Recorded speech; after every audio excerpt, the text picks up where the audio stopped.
তুই যদি ভেবে থাকিস আমি তোকে স্বামী হিসাবে মেনে নিব, সেটা তোর ভুল ধারণা। আমি শুধু আব্বুর কারণে এই বিয়েতে রাজি হয়েছি। তুই আমার ছোট ভাই ছিলি, সারা জীবন ছোট ভাই থাকবি, কথাটা মনে রাখিস। বাসার ঘরে নিজের বইয়ের মুখে এমন কথা শুনে আমি একটু অবাক হইনি, কারণ সে আমার বড় খালা মেয়ে সারা, তা আমার থেকে 2 বছরের বড়। কিছুক্ষণ আগের ঘটনা। রনি, তোর আর কতক্ষণ লাগবে রেডি হতে? আর কিছুক্ষণ অপেক্ষা করো আম্মু, আমি আসতেছি। রনি, জলদি আয়, দেরি হয়ে যাচ্ছে। আমি রেডি, চলো এবার।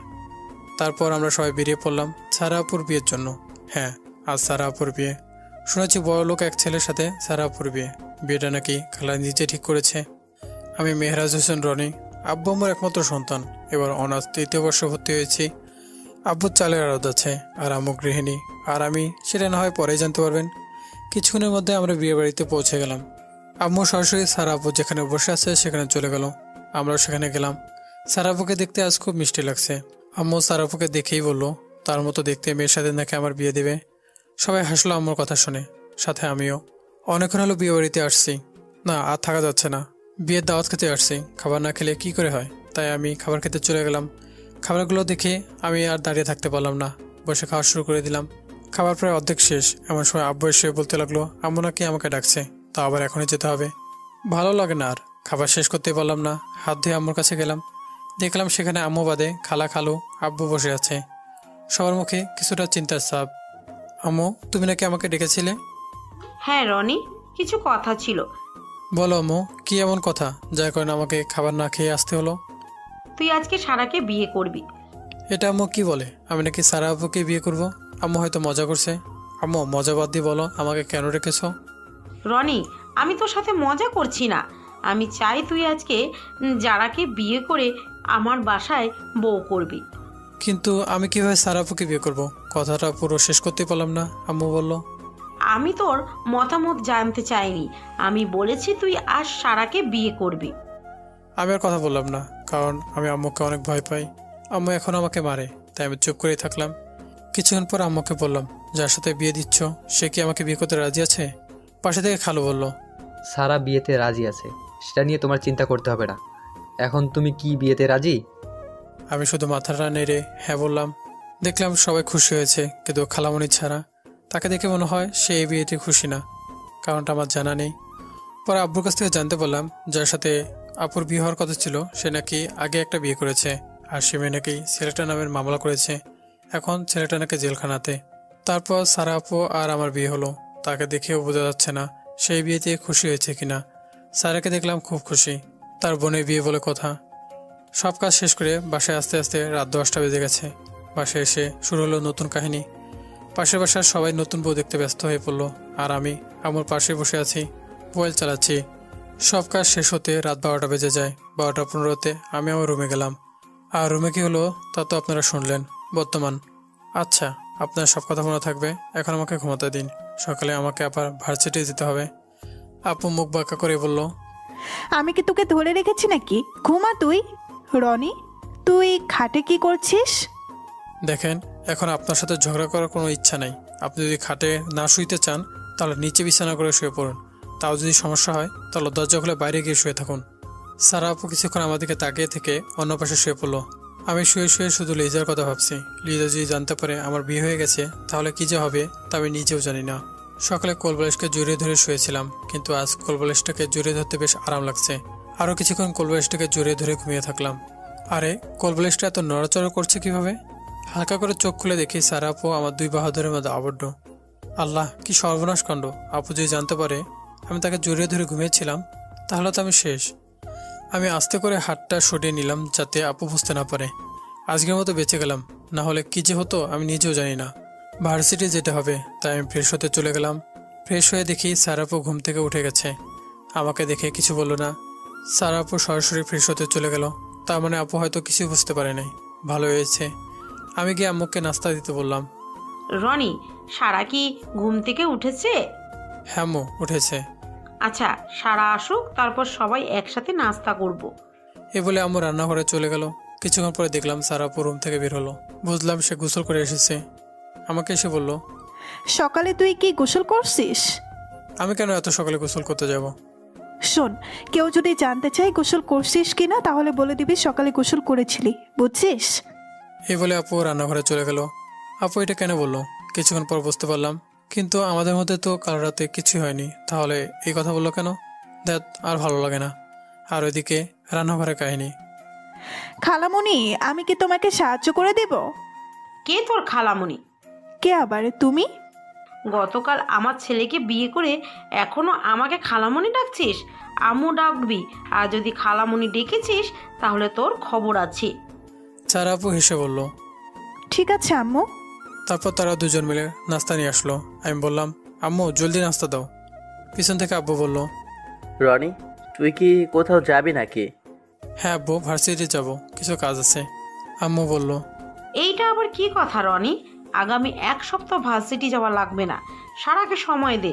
আর কালকে সারাদের বাসায় যাবি সারাকে নিয়ে, এইটা নিয়ম, তাই যেতে হবে, বুঝেছিস? আমি আর সেখানে কথা বাড়ালাম না। নাস্তা করে নিজের রুমে চলে আসলাম। কিছুক্ষণ পরে সারা রুমে এসে বলল, নাস্তা করার আগে এত ভাব নিলে কেন? আমি আবার কি ভাব নিলাম? আমি আমাদের বাসায় যাওয়ার কথা বলছি। আমার যাওয়ার ইচ্ছা নাই, তাই। দেখতে তো পিচ্ছি পিচ্ছি লাগে, তাহলে এত ভাব নিস কেমনে? আমি হেসে বললাম, ভাব নেওয়ার কিছু নাই, কিন্তু যদি নিয়ে থাকি তাহলে তো এই বয়সেই নেব, বুড়ো হয়ে গেলে তো আর নিতে পারবো না। আমি যে তাকে খোঁচা দিয়ে কথাটা বলেছি তা আপু বুঝতে পেরেছে, তাই আপু রেগে বলল, তোকে আমি দেখে নিব। এই বলে আপু রাগ করে রুম থেকে বের হয়ে গেল। ওই দিন আর সারা আপুর সাথে তেমন কথা হলো না। পরের দিন সকালে আমি আর সারা আপু তাদের বাসার জন্য বেরিয়ে পড়লাম। আপুদের বাসায় যেতে যেতে দুপুর হয়ে গেল। সারা আপু তার মাকে দেখে কান্না শুরু করে দিল। মনে হচ্ছে আপু অনেক কষ্টে ছিল। সবার সাথে কিছু কথা বলে আপুর রুমে চলে গেলাম ফ্রেশ হতে। কিছুক্ষণ পরে ছায়রা এসে খাবারের জন্য ডেকে গেল, তাই আমি খাবার খেতে চলে গেলাম। সবাই একসাথে দুপুরে খাবার খেয়ে নিলাম। খাবার খেয়ে আমি আপুর রুমে চলে গেলাম, কিন্তু আপু রুমে আসলো না। একা একা রুমে থাকতে ভালো লাগছে না, তাই ভাবলাম বাইরে থেকে একটু ঘুরে আসি। এমন সময় ফোনে একটা কল আসলো, কিন্তু কলটা আমার ফোনে আসে নাই, এসেছে আপুর ফোনে। দেখলাম তাতে লেখা ফারিয়া, তার মানে ফারিয়া আপু কল করেছে। তার সাথে আমি আগেও কথা বলেছি আপুদের বাসায়, তাই আমি কলটা রিসিভ করলাম। সারা, তুই কিন্তু কাজটা ঠিক করলি না। আমাকে তো একবার বলতে পারতি যে তুই রনিকে বিয়ে করবি, তাহলে আমি তোর পিচ্ছি বরকে দেখতে পারতাম। এতদিন ধরে তুই রনিকে ভালোবাসিস, আমরা কিছুই জানতে পারলাম না। সাদিয়া যদি আমাকে না বলতো তাহলে আমি জানতেও পারতাম না। তুই আসলেই একটা শয়তান মেয়ে। আমি তো ফারিয়া আপুর কথা শুনে পুরো থ হয়ে গেলাম। তাহলে কি সারা আপু আমাকে ভালোবাসতো? আমি এদিকে এগুলো চিন্তা করছি, আর ফারিয়া আপু ফোনে হ্যালো হ্যালো করছে, তাই আমি কলটা কেটে দিলাম। আমার তো ফারিয়া আপুর কথা শুনে আসতে মন চাচ্ছে, কিন্তু আমাকে পুরোপুরি শিওর হতে হবে, তাই আমি স্যারকে কল করে আপুর রুমে আসতে বললাম। একমাত্র স্যারাই পারবে আসল কাহিনীটা বলতে। কিছু সময় পর স্যারা রুমে আসলো। রনি ভাইয়া, বল এবার কি জন্য আমাকে ডেকেছিলে? তোর আপু নাকি আমাকে ভালোবাসে, কথাটা কি সত্যি? আমার এই কথা শুনে সায়রা আমাদেরকে চোখ বড় বড় করে তাকিয়ে আছে। সায়রাকে বললাম, তুই যদি আমাকে সত্যি কথা বলিস তাহলে তোর জন্য একটা গিফট আছে। আমার গিফট লাগবে না, যদি টাকা দিতে পারো তাহলে আমি সত্যি কথা বলতে পারবো। কত টাকা দিতে হবে? বেশি না, 10,000 দিলেই হবে। আমার কাছে তো এত টাকা নাই। তাহলে আমি গেলাম, কিন্তু আমার কাছে এখন 6,000 টাকার মতো আছে। সায়রা কিছুক্ষণ ভেবে বলল, আচ্ছা তাহলে আগে টাকাগুলো দাও আমাকে, তারপর বলবো। শালা কি দিনকাল আসলো, টাকা ছাড়া কিছুই হয় না। তারপর সায়রাকে টাকাটা দিয়ে বললাম, এবার বল। সায়রা টাকাগুলো নিয়ে একটি ডায়েরি আমার হাতে দিয়ে বলল, তোমার সব উত্তর এটাতে আছে। এই বলে সায়রা টাকা নিয়ে নাচতে নাচতে চলে গেল। আমি ডায়েরিটা লুকিয়ে রাখলাম যাতে আপনারা দেখতে পারে। কিছুক্ষণ পর সারা রুমে আসলো, আর ভাবে এমন নিতেছে যেন সে আমাকে চেনে না। আমি মনে মনে বলি, যদি আমি জানতে পারি তুমি আমাকে সত্যি ভালোবাসো তাহলে তোমাকে বলে দুঃখ আছে। বিকেলে সবাই কথা বলছিল, এমন সময় ফোনে কল আসলো। পকেট থেকে ফোনটা বের করে দেখলাম লিজা কল দিয়েছে। আমি আপু দিকে তাকিয়ে দেখলাম আমার দিকে বাঁকা চোখে তাকিয়ে আছে, তাই আমি রুমে এসে কলটা রিসিভ করলাম। হ্যাঁ লিজা, বল। ওই কুত্তা, তুই আজকে ভার্সিটিতে আসিসনি কেন? তোকে না বলেছিলাম আমি খালামণির বাসায় আসছি সারা আপুর বিয়েতে। তোর আপুর বিয়েতে গিয়ে কি তুই নিজে বিয়ে করেছিস, নাকি যে ভার্সিটিতে আসিসনি? আয় না, সেটা আবার তুই কি বলিস? বিয়ে বলে কথা, আবার খালামণির বাসায় আসা হয় না, তাই কিছুদিন থাকবো এখানে। তা কবে আসবি? সামনের সপ্তাহে। আচ্ছা তাড়াতাড়ি আসিস, তোকে ছাড়া ভালো লাগে না। ঠিক আছে, তাড়াতাড়ি আসার চেষ্টা করব। কথাটা বলে কলটা কেটে দিলাম। পিছনে তাকিয়ে দেখি সারা আপু আমার দিকে তাকিয়ে আছে। আমাকে দেখে বলল, কার সাথে কথা বলছিলি ফোনে? আমার এক ফ্রেন্ডের সাথে। ফ্রেন্ড নাকি গার্লফ্রেন্ড? আপনার কি তাতে? দেখ, এখন আমাদের বিয়ে হয়ে গেছে, তাই এগুলো ছেড়ে দে, আমাদের জন্য ভালো হবে। ও মা, এটা কি বলেন আপনি? কেন, কি আবার বললাম আমি? আপনি তাহলে মানেন আমাদের বিয়ে হয়েছে? হ্যাঁ, না মানার কি আছে? বিয়ের রাতে আপনি যা বলেছেন তা শুনে আমি মেয়ে খুঁজতে শুরু করে দিয়েছি। আপনি তো আমাকে বর হিসেবে মানেন না, তাই চিন্তা করছি যদি কোনো ভালো মেয়ে পেয়ে যাই তাহলে বিয়ে করে নেব। কথাটা আমি মজা করে বললেও আপু হয়তো কথাটা সিরিয়াসভাবে নিয়েছে। তা আপুকে দেখে বোঝা যাচ্ছে আপু রাগে সাপের মতো ফসফস করছে। মনে হয় আমি কোনো ভুল কথা বলে ফেলেছি। রাগে আপুর মুখ লাল হয়ে গেছে। বুঝলাম এখানে থাকাটা ঠিক হবে না, তাই আমি রুম থেকে বের হয়ে সোজা যেতে লাগলাম। কিন্তু এ কি, আপু দরজা লাগিয়ে দিল কেন? আপু আস্তে আস্তে একদম আমার কাছে চলে আসলো। আমি পিছাতে লাগলাম। পিছাতে পিছাতে আমি খাটের সামনে এসে পড়লাম। আপু আমাকে খাটের উপর ধাক্কা দিয়ে বলল, বিয়ে করার খুব শখ তাই না? এত কষ্ট করে তোকে বিয়েটা করলাম আর তুই বলছিস তুই আরেকটা বিয়ে করবি? তোকে আজ আমি। এই বলে আমাকে গলা টিপে ধরলো আর বলছে, তুই আর বলবি অন্য মেয়ের সাথে কথা বল? আমার তো দম বন্ধ হয়ে যাওয়ার প্রোগ্রাম। কোন রকম বললাম আমি ব্যথা পাচ্ছি। আপু আমার কথা শুনে গলা থেকে হাতটা সরিয়ে নিল। মনে হয় আমি আমার জীবনটা ফিরে পেলাম। আপু আমার সামনে এসে বলল, নে, পানিটা খেয়ে নে, ভালো লাগবে। আমি পানিটা খেয়ে মনে মনে ভাবতে লাগলাম, প্রথমে মেরে তারপর দরে দেখাতে আসছে। আপু বলল, দেখ রনি, আমি তোকে আবার বলছি ভালো হয়ে যা। আমি যদি পরে জানতে পারি তোর কোনো মেয়ের সাথে রিলেশন আছে তাহলে আমি তোকে মেরে নিজেও শেষ হয়ে যাব, কথাটা মনে রাখিস। এই বলে সারা আপু ওয়াশরুমে চলে গেল। এর মধ্যে আমি খাটের মাঝে কোলবালিশ রেখে একপাশে শুয়ে পড়লাম। আমি এখনও শিওর হতে পারলাম না আপু আমাকে ভালোবাসে কিনা। তাই আমি দরজা বন্ধ করে আপুর ডায়েরি বের করে পড়তে শুরু করলাম। প্রথম পেজে লেখা ছিল, ওকে দেখলেই না আমার জানি কেমন লাগে। দ্বিতীয় পেজে লেখা ছিল, আজকে ওকে খুব দেখতে ইচ্ছে করছে, কি যে করি। তৃতীয় পেজে লেখা ছিল, ও তো বয়সে আমার ছোট, আমি কিভাবে আমার থেকে বয়সে ছোট ছেলের। এভাবে অনেকগুলো পড়া শেষ করলাম। হঠাৎ একটি পেজে আমি আটকে গেলাম। সেখানে লেখা ছিল, আমি হয়তো তোকে ভালোবেসে ফেলেছি রনি, তোকে ছাড়া আমি থাকতে পারবো না, তোকে যে করেই হোক আমার করে ছাড়বো। আমি তো লেখাটা পড়ে পুরোই থ। আপু তাহলে সত্যি আমাকে ভালোবাসে? আমার তো মন চাচ্ছে লুঙ্গিরাজ করতে। আমার কত শখ ছিল সিনিয়র কোনো আপুর সাথে প্রেম করব, কিন্তু এখানে তো আমার আপুই আমার প্রেমে পড়েছে। আমি পুরো ডায়েরিতে কি আছে তা ভালো করে পড়ে নিলাম। বাসরাতে আমাকে ছোট ভাই বলেছিলে তাই না? এবার তো তার মজা আমি দেখাবো আপু। আমি ডায়েরিটা নিজের কাছে রাখলাম না, স্যারের কাছে দিয়ে আসলাম। রাতে খাবার খেয়ে যখন ঘুমাতে যাব তখন শুরু হলো আসল কাহিনী। দেখলাম স্যার আপু লুকে লুকে আমার দিকে তাকায়। আমি বিষয়টা খেয়াল করেছিলাম। আমি কি করি না করি সেটার দিকে তাকিয়ে থাকে। সকালে ঘুম থেকে উঠে দেখি আজকেও স্যার আপুকে পিছন থেকে জড়িয়ে ধরে আছি। আমি আপুকে ছেড়ে দিলাম না, আমি আর ভালো করে জড়িয়ে ধরলাম। কিছুক্ষণ পরে আপু নিজেই আমার হাতগুলো জড়িয়ে ধরে আছে, তার মানে আপু জেগে গেছে। আমি পিছন থেকে আপুর গলায় কিস করলাম। দেখলাম আপু কিছু বললো না, আমার হাতগুলো আরও শক্ত করে জড়িয়ে ধরলো। বুঝলাম আমি যাই করি না কেন আপু কিছুই বলবে না। তাই আমি আপুকে আমার দিকে ঘুরিয়ে নিলাম। দেখলাম আপু চোখ বন্ধ করে রেখেছে। আমি আপুর মুখ দেখে মুগ্ধ। আপুকে একদম বাচ্চার মতো লাগছে। আমার কি যে হলো আমি নিজেই জানি না। সবকিছু বাদ দিয়ে আমি সারা আপু দিকে এক নজরে তাকিয়ে আছি। কতক্ষণ তাকিয়েছিলাম তা ঠিক জানি না। হঠাৎ করে সারা আপু আমার দিকে তাকালো। আমি তো ভেবাচেকা খেয়ে গেলাম, কিন্তু আপু তো লজ্জায় লাল হয়ে গেছে। আমার চোখে দিকে তাকাতে পারছে না। বললাম, আমার দিকে তাকান তো। আমি পারবো না, তুই আগে এখান থেকে যা। না, যাব না। আপু আমাকে ধাক্কা দিয়ে সরিয়ে ওয়াশরুমে চলে গেল। ধুর, কিছুই করতে পারলাম না। কিছুক্ষণ পরে ওয়াশরুম থেকে বের হয়ে রুমের বাইরে চলে গেল। তাই আমিও ফ্রেশ হতে চলে গেলাম। সকালে নাস্তা করে আমি আর সারা আপু বেরিয়ে পড়লাম আমাদের বাসার জন্য। খালামণি বলছিল আজকে দিনটায় থেকে যেতে, কিন্তু আমি থাকতে যাচ্ছিলাম না। বাসায় আসতে প্রায় দুপুর হয়ে গেল। বাসায় গিয়ে আম্মুর সাথে দেখা হলো। আব্বু বাসায় ছিল না। আম্মু সারা আপুকে দেখে এমন ভাব করলো মনে হলো সে তার নিজের মেয়ে আর আমি হলাম মেয়ের জামাই। আম্মু সারা আপুকে ভালো করে সবকিছু জিজ্ঞেস করলো কি করেছি এই 2 দিনে, আমি তার সাথে খারাপ ব্যবহার করেছি কিনা। আম্মুর কথা শুনে মনে হলো আমি কোনো বাজে ছেলে। আম্মুর এইসব কথাগুলো শুনে আমি রাগ করে আমার রুমে ফ্রেশ হতে চলে গেলাম। আমি ফ্রেশ হয়ে এসে দেখি আপু এখনও আসে নাই, তার মানে এখনও আম্মুর সাথে আছে। অনেকক্ষণ পর সারা আপু রুমে আসলো। আমাকে দেখে বলল, কি রে, তোর আবার কি হয়েছে? আসার সময় তো ভালোই ছিলি। আপনি আসতে না আসতেই আমার আম্মুকে হাত করে নিলেন। যে আম্মু আমাকে ছাড়া কিছুই বুঝতে পারতো না সে এখন ঠিকমতো আমার খোঁজে নেয় না। আপু মন ভোলানো হাসি দিয়ে বলল, তোর কি হিংসা হয় নাকি? আমি আপুর হাসি থেকে মুগ্ধ। আমি সবকিছু বাদ দিয়ে আপুর হাসির দিকে তাকিয়ে আছি। আপু কি বলছে সেদিকে আমার কোনো খেয়াল নেই। কিছুক্ষণ পরে আপু আমাকে ধাক্কা দিয়ে বলল, কিরে, কথা বলিস না কেন? সেই কখন থেকে ডাকছি।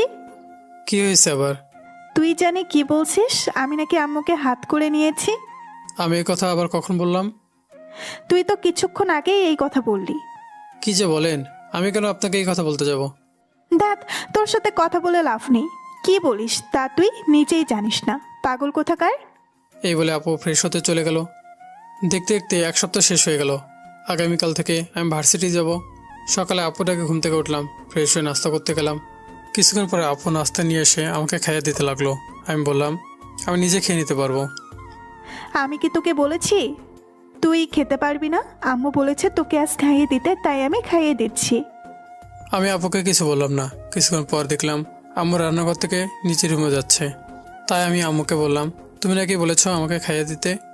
আম্মু পিছন থেকে তাকিয়ে বলল, কার কথা বলছিস রনি? আমি কিছু বলতে যাব তার আগে আপু আমার মুখে বেশি করে খাবার দিয়ে দিল আর বলল, কিছু না আম্মু, তুমি যাও। আম্মু রুমে চলে গেল। আমি মুখের খাবার শেষ করে বললাম, আপনি আমাকে কথাটা বলতে দিলেন না কেন? স্যার আপু বলল, বক বক করিস তাই বলতে দেইনি। এখন বক বক না করে খাবারটা খেয়ে নে আগে। বুঝলাম। আম্মু তাহলে আপুকে কিছুই বলে নেই, আপু নিজে ইচ্ছে করে আমাকে খাইয়ে দিচ্ছে। খাবার শেষ করে আমি যখন ভার্সিটির জন্য বের হতে যাব এমন সময় আপু বলল, তোর ক্লাস শেষ হবে কয়টার দিকে? 1টার দিকে, আর বাসায় আসতে 2টা বেজে যাবে। ঠিক মতো দেখে শুনে যাস আর তাড়াতাড়ি আসার চেষ্টা করিস। তাড়াতাড়ি আসতে হবে কেন? আপু রাগী ভাব নিয়ে বলল, আমি বলছি তাই, তুই তাড়াতাড়ি আসবি, বুঝছিস? আমি আপুর রাগী ফেস দেখে কিছুই না বলে বের হয়ে গেলাম, কারণ আপু রাগলে আপুকে আরও মিষ্টি লাগে। ভার্সিটিতে এসে তুহিনের সাথে দেখা হলো। কী রে রনি, এতদিন ভার্সিটিতে আসলে না কেন? খালামনির বাসায় গিয়েছিলাম তাই। আর বাকিরা কোথায়? সবাই মনে হয় ক্যাম্পাসে আড্ডা দিচ্ছে। চল তাহলে আমরা গিয়ে আড্ডা দিই। হ্যাঁ চল তাহলে। আমি আর তুহিন চলে গেলাম ক্যাম্পাসে, যেখানে আমরা সবাই আড্ডা দিই। সেখানে রাফি, রানা, রিয়া আর লিজা বসেছিল। লিজা আমাকে দেখে মারতে শুরু করলো আর বলল, কুত্তা, এই তো তাড়াতাড়ি আসা। আমি বললাম সবাই আরও কিছুদিন থেকে যেতে বলেছিল, আমি শুধু তোর জন্য তাড়াতাড়ি আসলাম আর তুই আমাকে মারছিস। দেখলাম লিজা মায়ের দেওয়া বন্ধ করে দিয়েছে, তার মানে মিথ্যা কথাটা কাজে দিয়েছে। লিজা বলল, সত্যি বলছিস তুই? আমি কি কোনোদিন মিথ্যা বলেছি তোকে? যা, এইবারের মতো তোকে কিছু বললাম না। আচ্ছা ঠিক আছে, তুই আসলে অনেক ভালো। সবাই আমার কথা শুনে হাসছে, শুধু রাফি ছাড়া। রাফি না হাসার কারণটা আমি ভালো করে জানি। তারপর সবাই ক্লাস করতে চলে গেলাম। 2টা ক্লাস করে তুহিন আর নীলা বললো ওদের নাকি কাজ আছে, ক্লাস করবে না, ঘুরতে যাবে। তাই আমরাও ক্লাস না করে বের হয়ে গেলাম। রানা আর রিয়াও খুশি। আমরা সবাই গেলাম ভার্সিটির পাশের পার্কে। নীলা হচ্ছে তুহিনের গার্লফ্রেন্ড আর রিয়া হচ্ছে রানার গার্লফ্রেন্ড। সমস্যা হচ্ছে লিজা আর রাফির মধ্যে, কারণ রাফি লিজাকে পছন্দ করে আর লিজা পছন্দ করে আমাকে। কিন্তু আমি লিজাকে শুধু ভালো বন্ধু মনে করি, আর কিছুই না। পার্কে গিয়ে রানা আর রিয়ার মধ্যে শুরু হলো ঝগড়া। রানা এক মেয়ের দিকে তাকিয়েছিল, সেটা রিয়া দেখে ফেললো। আর অন্যদিকে নীলার কোলে তুহিন শুয়ে প্রেমের গল্প করছে। আমি, রাফি আর লিজা বসে এসব দেখছি। লিজা চলে গেল রানা আর রিয়ার কাছে। আমি আর রাফি একসাথে বসে আছি। রাফিকে বললাম, কদিন ধরে চলছে এসব? তুই কিসের কথা বলছিস রনি? আমি লিজার কথা বলছি। মানে? তুই কতদিন ধরে লিজাকে পছন্দ করিস? কি বলছিস এইসব তুই? আমি কেন লিজাকে পছন্দ করতে যাব? এখনও সময় আছে, সত্যি কথাটা বল, পরে কিন্তু বলতে পারবি না। রাফি কিছুক্ষণ চুপ করেছিল, তারপরে বলল, আমি লিজাকে পছন্দ করি না, ওকে ভালোবাসি। তা কতদিন হলো? ভার্সিটির প্রথম দিন থেকেই। তাই নাকি? 2 বছর হয়ে গেল আর তুই এখনও লিজাকে তোর মনের কথা বলতে পারলি না? আমার মনে হয় লিজা তোকে পছন্দ করে। তো তাতে কি হয়েছে? ভালো তো আর বাসে না। এখন তুই কি চাস না লিজা তোকে ভালোবাসুক? আমি চাওয়াতে কি লিজা আমাকে ভালোবাসবে? যদি আমি সব কিছু ঠিক করে দিই তাহলে কি তোর কোনো সমস্যা আছে? রাফি আমাকে শক্ত করে জড়িয়ে ধরলো। বুঝলাম রাফি লিজাকে নিয়ে সিরিয়াস। আমি ওকে জড়িয়ে ধরলাম আর বললাম, এখন থেকে আমি যা বলবো তোকে তাই করতে হবে। রাফি আমাকে ছেড়ে দিয়ে বলল, বল কি করতে হবে আমাকে? এখন কিছু করতে হবে না, আমি যখন বলবো শুধু তখন করবি, বুঝলি? বুঝেছি। আচ্ছা শোন, তোর কি কোনো পরিচিত ডাক্তার আছে? কেন, ডাক্তার দিয়ে কি হবে? আগে বল আছে কি না। হ্যাঁ আছে একজন ডাক্তার। তাহলে ভালো, আমি যখন বলবো তখন আমাকে ডাক্তারের সাথে কথা বলিয়ে দিস। ঠিক আছে। এখন চল গিয়ে দেখি রানা আর রিয়ার কি অবস্থা। হ্যাঁ চল তাহলে। রাফি আর আমি সেখানে গিয়ে দেখলাম রিয়া অন্যদিকে তাকিয়ে আছে আর রানা রিয়ার কাছে হাত জোর করে ক্ষমা চাচ্ছে। লিজা সেটা মোবাইলে ভিডিও করছে। আমি বললাম, লিজা এটা তুই কি করছিস? দেখছিস না কি করছি? ভিডিও করছি। পরে এইটা রানাকে দেখিয়ে মজা নেওয়া যাবে। চুপ করে দেখ, কথা বলিস না। লিজার কাণ্ড দেখে আমার মাথায় একটা আইডিয়া চলে আসলো। আমি রাফিকে পাশে নিয়ে বললাম, আমার একটা কাজ করে দিতে পারবি? কি কাজ বল। তুই তোর মোবাইল দিয়ে তুহিন আর নীলার ভিডিও করবি আর কিছু ছবি তুলবি। রনি, এটা করে কি হবে? আমি যেটা বলছি সেটা কর প্লিজ। শুধু তুই বলছিস দেখেই কাজটা করছি, অন্য কেউ হলে করতাম না। যা, এখন যে কাজটা তোকে করতে বলেছি সেটা কর। রাফি আমার কথা মতো চলে গেল। কিছু সময় পর রাফি আমাকে ভিডিও আর ছবিগুলো এনে দিল আর আমি লিজার কাছে থেকে রিয়া আর রানার ভিডিও নিয়ে নিলাম। পরে এগুলো কাজে দেবে। তার কিছু সময় পর রিয়া আর রানার মধ্যে সব ঠিক হয়ে গেল। তাই আমরা সবাই চলে আসলাম পার্ক থেকে। আমার বাসায় আসতে আসতে 3টা বেজে গেল। বেল বাজানোর সাথে সাথে আপু দরজা খুলে দিল। মনে হয় আপু দরজার পাশেই দাঁড়িয়েছিল। আমি বললাম, আম্মু কই? কেন? খোঁজা লেগেছে তাই। আম্মু ঘুমাচ্ছে, তুই ফ্রেশ হয়ে টেবিলে বস, আমি খাবার দিচ্ছি। সারাপুর কথা মতো ফ্রেশ হতে চলে গেলাম। ফ্রেশ হয়ে এসে খাবার টেবিলে গিয়ে বসলাম। আপু এসে খাবার দিল। আমি আপুকে বললাম, আম্মু কি খেয়েছে? হ্যাঁ খেয়েছে। আমি আর কোনো কথা না বলে খেতে শুরু করলাম। হঠাৎ লক্ষ্য করলাম আপুর সামনে খাবার প্লেট রাখা। তার মানে আপু এখনও দুপুরে খাবার না খেয়ে আছে। আপনি এখনও খাননি কেন? মন চাইছে তাই খাইনি। আরে এটা আবার কি ধরনের কথা? খেয়ে নেন, না হলে অসুস্থ হয়ে পড়বেন। আমার না আজকে নিজের হাত দিয়ে খেতে ইচ্ছে করছে না।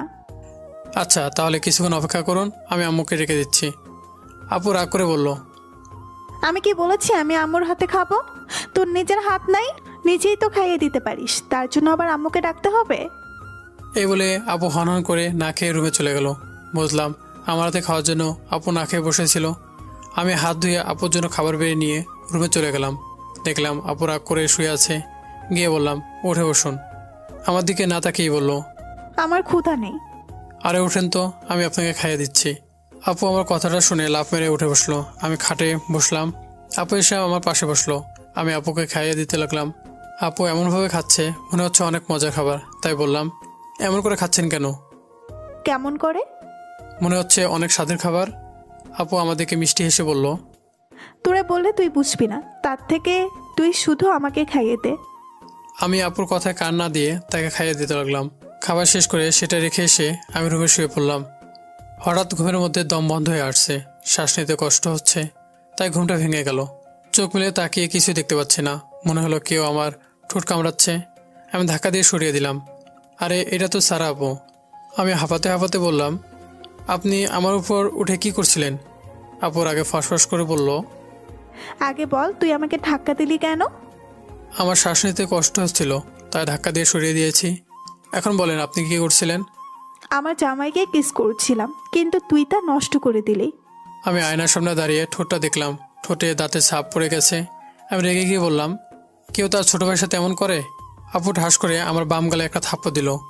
আগে আপু শুধু রাগ করেছিল, এখন রাগে মুখ লাল হয়ে গেছে। থাপ্পড়কে আমি বাঘ থেকে বিড়াল হয়ে গেলাম। কাঁদো কাঁদো হয়ে বললাম, মারলেন কেন? আরেকবার তুই শুধু ওই কথাটা বল, তারপরে দেখ আমি তোর কি হাল করি।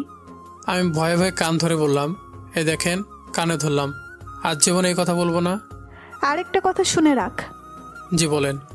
আমি যখন আমার জামাইয়ের সাথে রোমান্স করব তখন তুই যদি আটকাস তাহলে তুই শেষ। আপনি আপনার জামাইয়ের সাথে যা মন চায় তা করেন, তাতে আমার কি? তাই যেন মনে থাকে। এই বলে সারাপু রুম থেকে চলে গেল। কিছুক্ষণ পরে মনে পড়লো, আপু জামাই তো আমি। আমি কি বলে দিলাম আপুকে? তাহলে তার যখন মন চাইবে তখন আমার সাথে অত্যাচার করবে। দেখ কি বলতে কি বলেছি, এখন নিজের উপর রাগ উঠছে। না, এখন বাসায় থাকলে আপু আবার কি করে বসবে তার কোনো ঠিক নেই। তার থেকে আব্বুর সাথে দেখা করে আসি। কিছুক্ষণ পর বাইরে বের হয়ে গেলাম। আব্বুর আরও দিয়ে গেলাম। আব্বু আমাকে দেখে সে লেভেলে খুশি, কারণ আব্বু আমাকে অনেকবার বলেছিল আব্বুর আরদে বসতে। আমি না বলে দিয়েছিলাম। আজ দ্বিতীয়বার আমি এখানে আসছি। আব্বু হেসে বলল, আব্বু তুমি আজ আড়তে কোনো কি কাজ আছে? না, এমনি আসছি কাজ শিখতে। বিয়ে করেছি, এখন তো আর কাজ না করে থাকা যাবে না। আর কিছুদিন পরে তো আমাকেই এখানে বসতে হবে, তাই আসলাম। তাহলে বিয়েটা করিয়ে দিয়ে ভালোই করেছিলাম।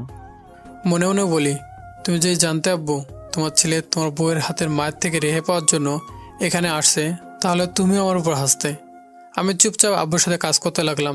কীভাবে কাজ করতে হবে, কোনটার দাম কী, সেগুলো বুঝতে লাগলাম। হঠাৎ করে রাফির কথা মনে পড়ে গেল।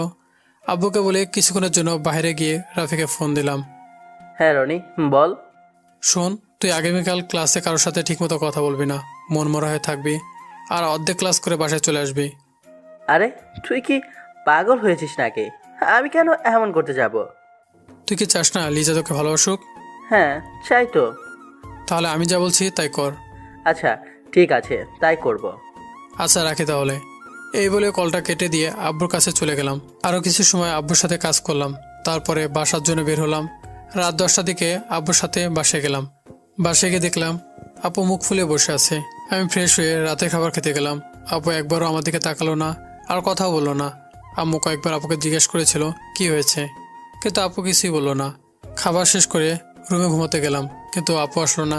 তাই আমি শুয়ে পড়লাম। কিছুক্ষণ পরে আপু এসে দরজা লাগিয়ে দিল, আমার পাশে শুয়ে পড়লো। আমি চুপ করে দেখতে লাগলাম আপু কি করে।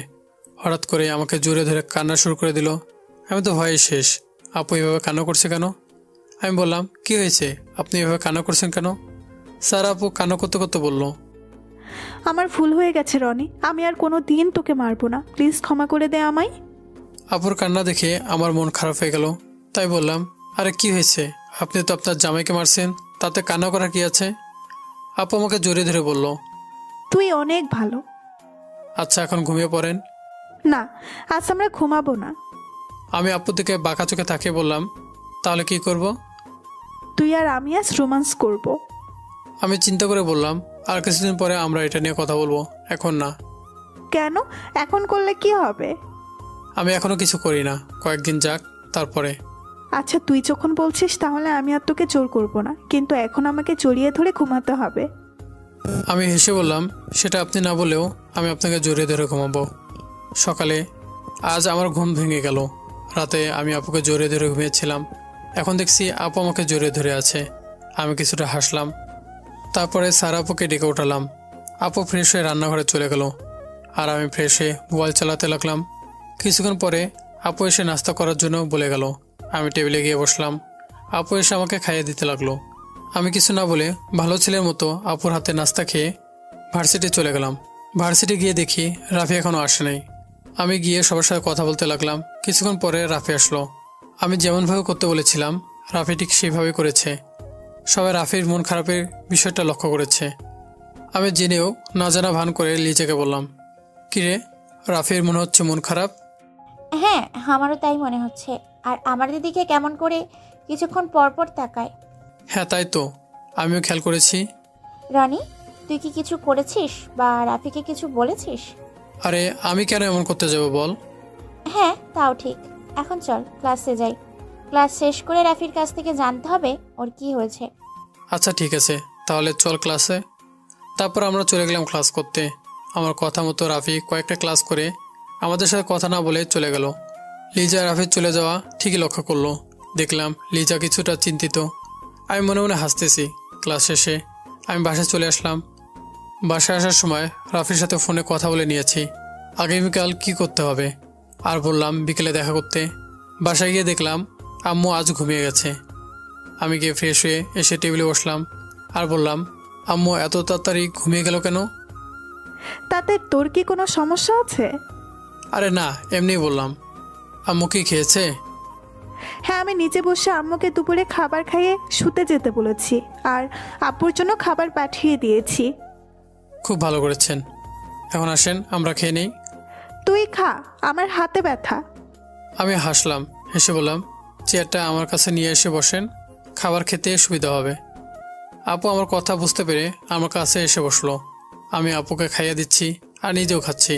খাওয়া শেষ হওয়ার পরে আপু আমাকে বলল রুমে গিয়ে রেস্ট নিতে। আমি আপুর কথা মতো রুমে চলে গেলাম। আমি অবশ্য আম্মুর ঘুমে যাওয়ার কারণটা বুঝতে পেরেছি, যাতে আপু আমার হাতে খাবার খেতে পারে। কিছু সময় পর আপু রুমে এসে আমাকে জোরে ধরে শুয়ে পড়লো। বিকেলে আমি রাফির সাথে দেখা করতে গেলাম।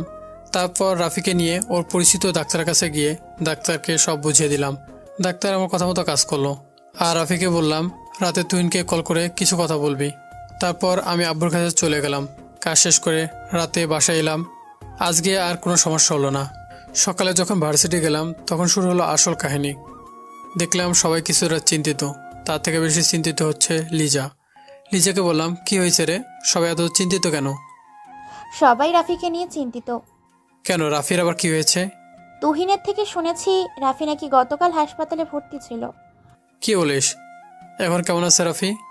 আমি ঠিক জানি না, শুনেছি ডিপ্রেশনের কারণে নাকি ওকে হাসপাতালে। কিছুক্ষণ পর আমরা যাব রাফির সঙ্গে দেখা করতে। তুই কি যাবি? হ্যাঁ চল, আমিও যাব। কিছু সময় পরে আমরা সবাই রাফির বাসায় গেলাম। বাসায় রাফি একা ছিল। সবাই রাফির সাথে কথা বললাম। রাফি তেমন কিছু বললো না। যাওয়ার সময় আমাকে কিছু সময় থেকে যেতে বললো। তাই লিজা বলল, রনি, তুই রাফির কাছে থাক, দেখ কিছু বলে নাকি। তারপর ওরা চলে গেল। সবাই চলে যাওয়ার পরে রাফি এসে আমাকে মারতে শুরু করে দিল। রাফি, মারতেছিস কেন? কারণ তোর এই নাটকের জন্য সবাই কত চিন্তিত দেখেছিস। ভালো করেছি, এখন আমাকে মারা বন্ধ কর। রাফি মারা বন্ধ করে বলল, এখন কি করবি? এখন কিছু করব না, যা করার লিজা করবে। কেউ যদি তোর থেকে জানতে চায় তুই কি লিজাকে ভালোবাসিস, তাহলে বলবি হ্যাঁ। আর যদি ডিপ্রেশনের কারণ জানতে চায় তাহলে বলবি আমার কারণে তুই ডিপ্রেসড হয়ে গেছিস, বুঝছিস? তারপরে আমি বাসায় চলে আসলাম। বাসায় এসে দেখি খালামণি চলে আসছে, সাথে সায়রাও আছে। সারা আপুকে খুশি দেখা যাচ্ছে। আমি ফ্রেশ হয়ে রুমে এসে দেখি সায়রা বসে আছে। সায়রা, কিছু বলবা? হ্যাঁ ভাইয়া, কিছু তো বলার জন্য এসেছিলাম। বলো, কি বলবে? না তেমন কিছু না, শুধু বাকি টাকাগুলো নিতে এসেছিলাম। এমএ দেখছি এখন বাকি টাকাগুলোর কথা বলে নাই। না, কিছু একটা করতে হবে। সায়রা, আমার কাছে তো এখন এত টাকা নেই। তুমি একটা কাজ করো, কিছুদিন পরে যখন আমার কাছে টাকা আসবে তখন না হয় আমি তোমাকে দিয়ে দিব। পরের বার মনে করে টাকাটা দিয়ে দিন। এই বলে সায়রা চলে গেল। সায়রার কথা শুনে মনে হলো আমি ওর থেকে টাকাটা ধার নিয়েছিলাম। আমি আর সেই ভাবনায় গেলাম না। দুপুরে খাবারের সময় দেখলাম আমার বউ মানে আপুর মনটা ভালো নেই। কারণটা আমি অবশ্য জানি, তাই আমাকে বললাম আমার খাবারটা রুমে দিয়ে আসতে। এই বলে আমি রুমে চলে আসলাম। কিছু সময় পরে আপু আমার খাবারটা রুমে রেখে চলে যেতে লাগলো। তাই দেখে বললাম, আরে কই যান? কই আবার, খাবার খেয়ে যাচ্ছি। আমি এত কষ্ট করে খাবারটা রুমে নিয়ে আসলাম যাতে আপনাকে এখানে খাইয়ে দিতে পারি, আর আপনি কি না খেয়ে চলে যাচ্ছেন? আপু কিছুক্ষণ দাঁড়িয়ে থেকে হঠাৎ করে দৌড়ে এসে আমাকে জোরে ধরে গালে কিস করে বলল, আমার জামাইটা আমার কথা এত ভাবে, আমি তো জানতাম না। আয়, তোকে আদর করি। আদব পরে করেন, আগে খাবার খেয়ে নেন। তোরে দিয়া কিছুই হবে না। এত কথা বলেন কেন? আসেন আমি আপনাকে খাইয়ে দিই। সারা আপু ভালো মেয়ের মতো আমার কাছ থেকে খাবার খেয়ে নিল। খাওয়া শেষ করে প্লেটটা নিয়ে চলে গেল। আরেক প্লেট খাবার নিয়ে আসলো, কারণ আমি এখনও খাবার খাইনি। বিকেলে সায়রা আর সারা আপু বাইরে ঘুরতে যাওয়ার জন্য পাগলামি শুরু করে দিল। আমার যাওয়ার ইচ্ছা ছিল না, তাই আমি রুমে এসে শুয়ে পড়লাম। আপু এসে আমাকে কিছু কথা বলল, যা শুনে আমি বাইরে যেতে রাজি হলাম। বাইরে অনেক জায়গায় ঘুরে ভালো একটা রেস্টুরেন্টে রাতের খাবার খেলাম, আর আব্বু আম্মু আর খালামনির জন্য খাবার নিয়ে গেলাম। রাতে ঘুমানোর সময় সারা আপু বলল, আম্মু কেন এসেছে জানিস? না তো। আম্মু এসেছে আমাকে কিছুদিনের জন্য বাসায় নিয়ে যেতে। আমি মন খারাপ করে বললাম, তা কতদিনের জন্য যাবেন? আমি আম্মুকে না বলে দিয়েছি, আমি আমার জামাইকে ছাড়া ঘুমাতে পারবো না। মনে মনে ভাবি আসলে আমার বউ আমাকে অনেক ভালোবাসে। রাতে আরও কিছুক্ষণ কথা বলে ঘুমিয়ে পড়লাম। সকালে ভার্সিটিতে গিয়ে দেখলাম রাফি আসে নাই। লিজা আমাকে দেখে বলল, রনি, গতকাল রাফি তোকে কিছু বলেছিল? আমি বললাম হ্যাঁ, অনেক কিছুই বলেছে। এখন বল রাফির কি জন্য এমন হয়েছে? রাফির সাথে কথা বলে বুঝলাম ও একটা মেয়েকে ভালোবাসে, আর সেই মেয়ে অন্য একটা ছেলেকে পছন্দ করে। মেয়েটার সাথে ওই ছেলেটাকে দেখে রাফির ডিপ্রেশনেও চলে যায়। আমার কথাটা মনে হয় কাজে দিয়েছে, তা লিজাকে দেখে বোঝা যাচ্ছে।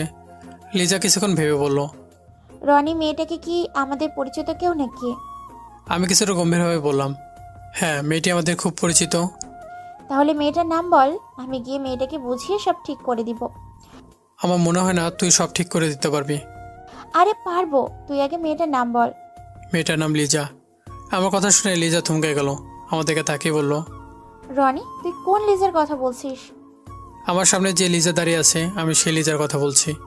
লিজা আমার কথা শুনে চোখ বড় বড় করে তাকিয়ে আছে, মনে হয় এই কথাটা আশা করে নাই। লিজা বলল, তাহলে অন্য ছেলেটাকে? যে এখন তোর সামনে দাঁড়িয়ে আছে। তোকে দেখে রাফির এমন হয়েছে? হ্যাঁ। তুই না রাফির ভালো ফ্রেন্ড? তাতে কি হয়েছে? ভালোবাসার মানুষ যদি অন্য কারোর সাথে ঘুরে তাহলে তো এমনটাই হবে, তাই না? সেটা হোক তার ভালো ফ্রেন্ড। লিজা কিছু সময় ভেবে বলল, রনি, এখন তাহলে আমি কি করব? আমি জানি না কিছু। আচ্ছা, আমরা একটা কাজ করে দিতে পারি। কি কাজ বল?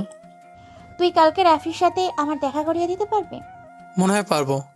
তাহলে কালকে আমার সাথে রাফির দেখা করিয়ে দিস। এই বলে লিজা ব্যাগ নিয়ে বাসায় চলে গেল। আমি জানি লিজার মন খারাপ, তাই ওকে আর ডাক দিইনি। আমিও আর ক্লাস করলাম না। কিছু সময় ফ্রেন্ডের সাথে কথা বলে চলে গেলাম। বাসায় এসে দেখলাম সবাই কেমন যেন চুপচাপ। পরে স্যারের কাছ থেকে শুনলাম আপুর সাথে খালামনের কথা কাটাকাটি হয়েছে, সেই কারণে সবাই চুপচাপ। আমি রুমে গিয়ে দেখলাম স্যার আপু শুয়ে আছে। আমি ফ্রেশ হয়ে এসে আপুর পাশে শুয়ে পড়লাম। আপু আমার উপস্থিতিতে টের পেয়ে আমাদেরকে ঘুরে তাকালো। দেখলাম বউ দেখি কাঁদছে। তাই আমি বললাম, কি হয়েছে আপনার, কান্না করছেন কেন? কেউ কি কিছু বলেছে? আম্মু নাকি আমাকে কিছু দিনের জন্য বাসায় নিয়ে যাবে। আমি আম্মুকে না বলেছিলাম, কিন্তু আজ আম্মুর সাথে এটা নিয়ে অনেক কথা কাটাকাটি হয়েছে। তার জন্য কান্না করতে হয় নাকি? আমি তো তোকে ছাড়া একদিনও থাকতে পারবো না। আমার কাছে কিন্তু একটা সমাধান আছে। কি সমাধান? আম্মুকে গিয়ে জিজ্ঞাসা করবেন সে কতদিনের জন্য আপনাকে নিয়ে যেতে চায়। সেটা জেনে কি হবে?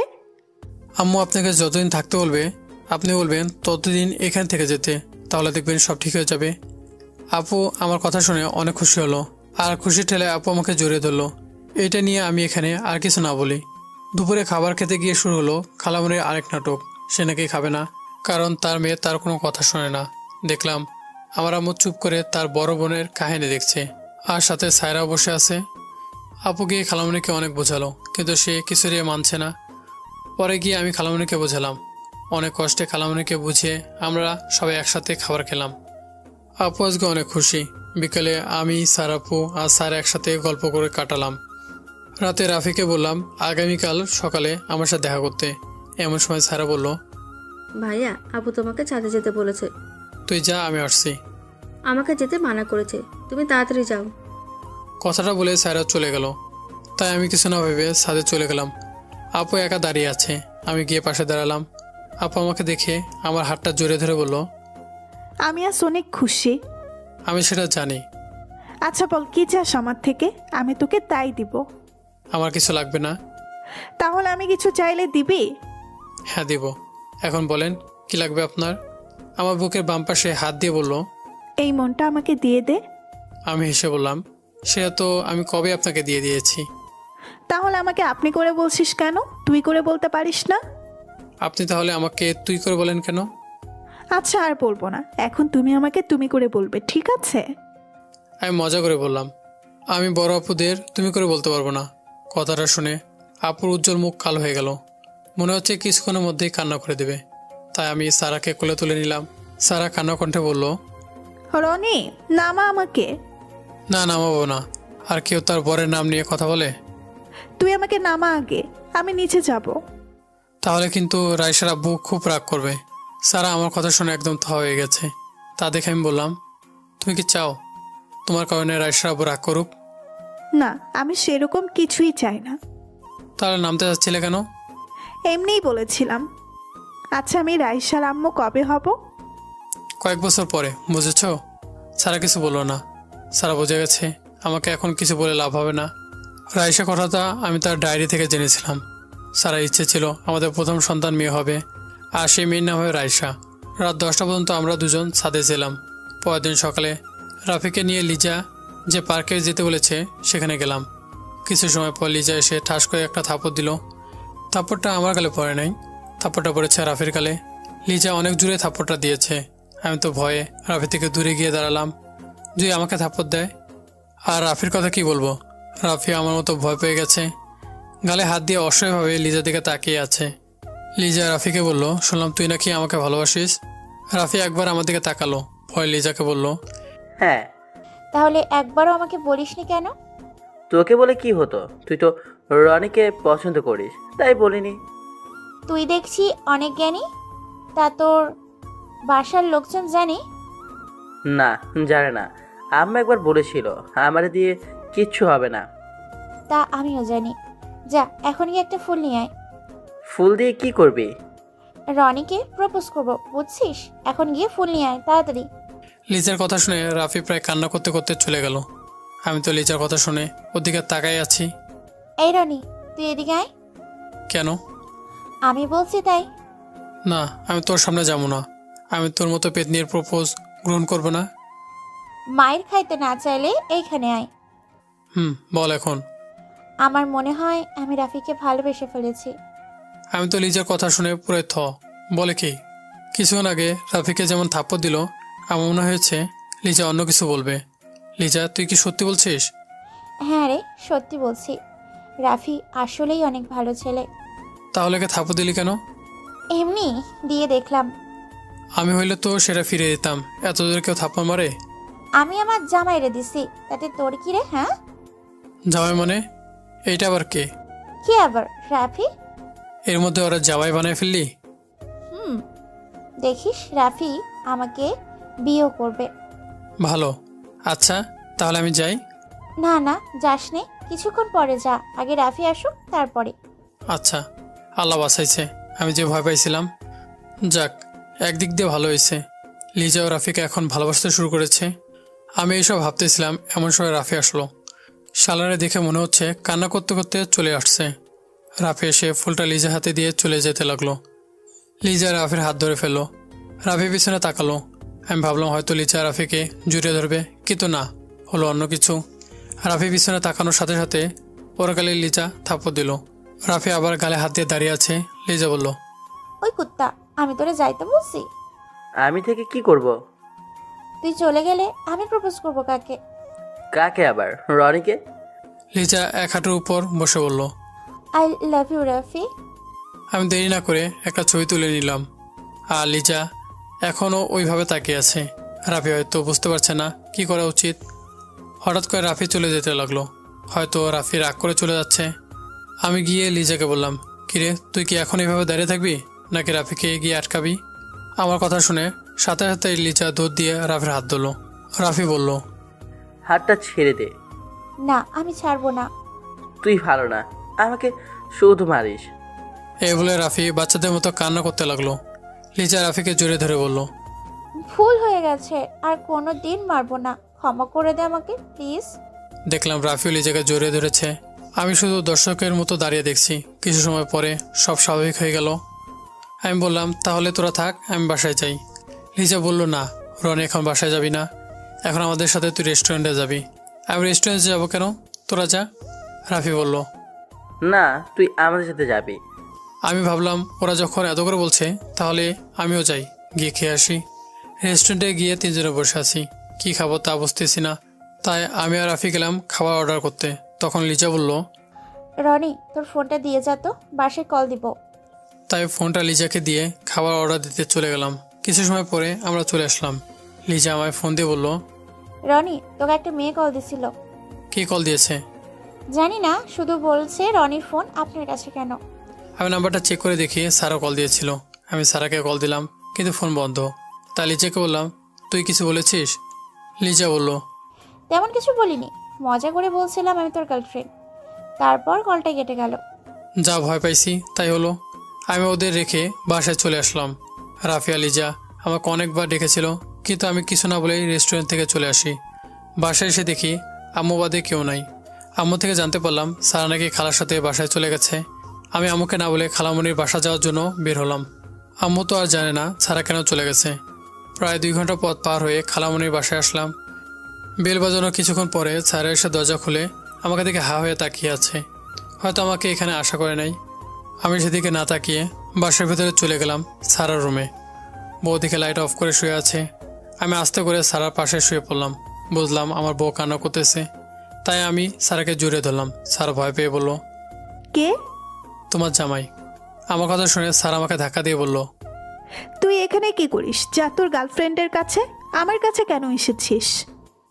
আরে লিজা আমার গার্লফ্রেন্ড না, ও আমার ফ্রেন্ড। মজা করে বলেছে ও আমার গার্লফ্রেন্ড।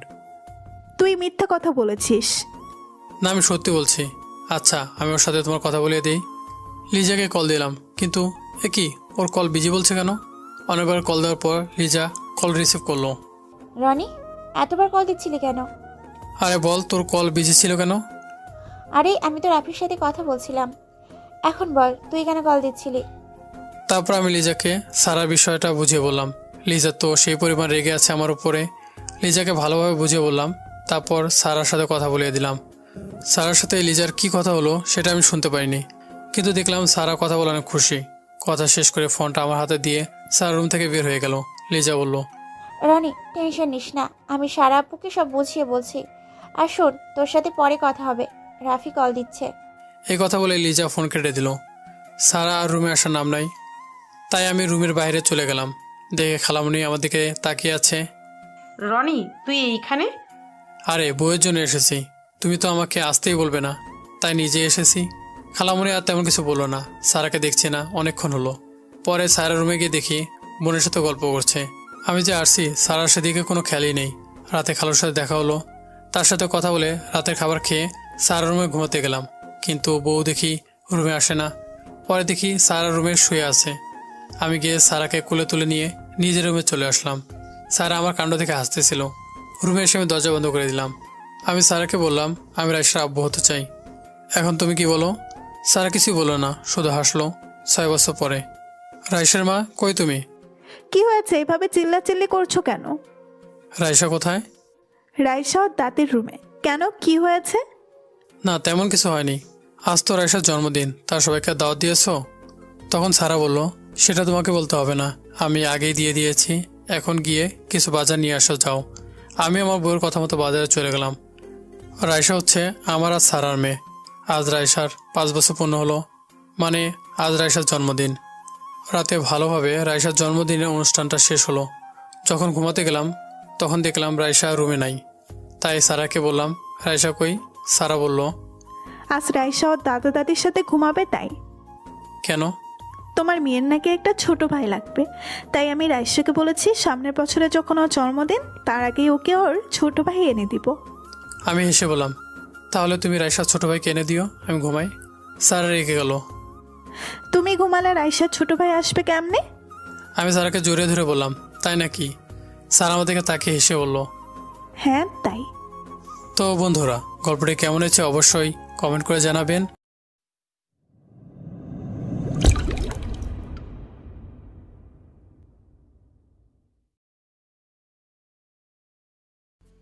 এই যে শুনছেন, প্লিজ আমায় একটু হেল্প করেন। মেয়েলি কণ্ঠ শুনে পেছনে ফিরে তাকালো প্রীতম। রাত 2টা বাজে। এত রাতে একটা মেয়ে, তাও আবার কালো বোরখা, কালো হিজাব, হাত মোজা, পা মোজা পরা, হাতে বড় সড়ো একটা ব্যাগ। কিছুটা বিগড়ে গেল প্রীতম। কি হেল্প করবো আপনায়? আর এত রাতে একটা মেয়ে মানুষ রাস্তায় কেন এ বেশে? আমি অনেক বিপদে পড়ছি, প্লিজ কোথাও আজকে রাতটা থাকার ব্যবস্থা করে দেন। প্লিজ কান্না থামান, মানুষ দেখলে বাজে ভাববে। এত রাতে একটা ছেলের কাছে হেল্প চাচ্ছেন, আজব মেয়ে আপনি। বিপদে পড়লে মানুষ আজবই হয়ে যায়। আজব হন আর যাই হন, আমি আপনাকে কোথাও থাকার ব্যবস্থা করে দিব, বলেন।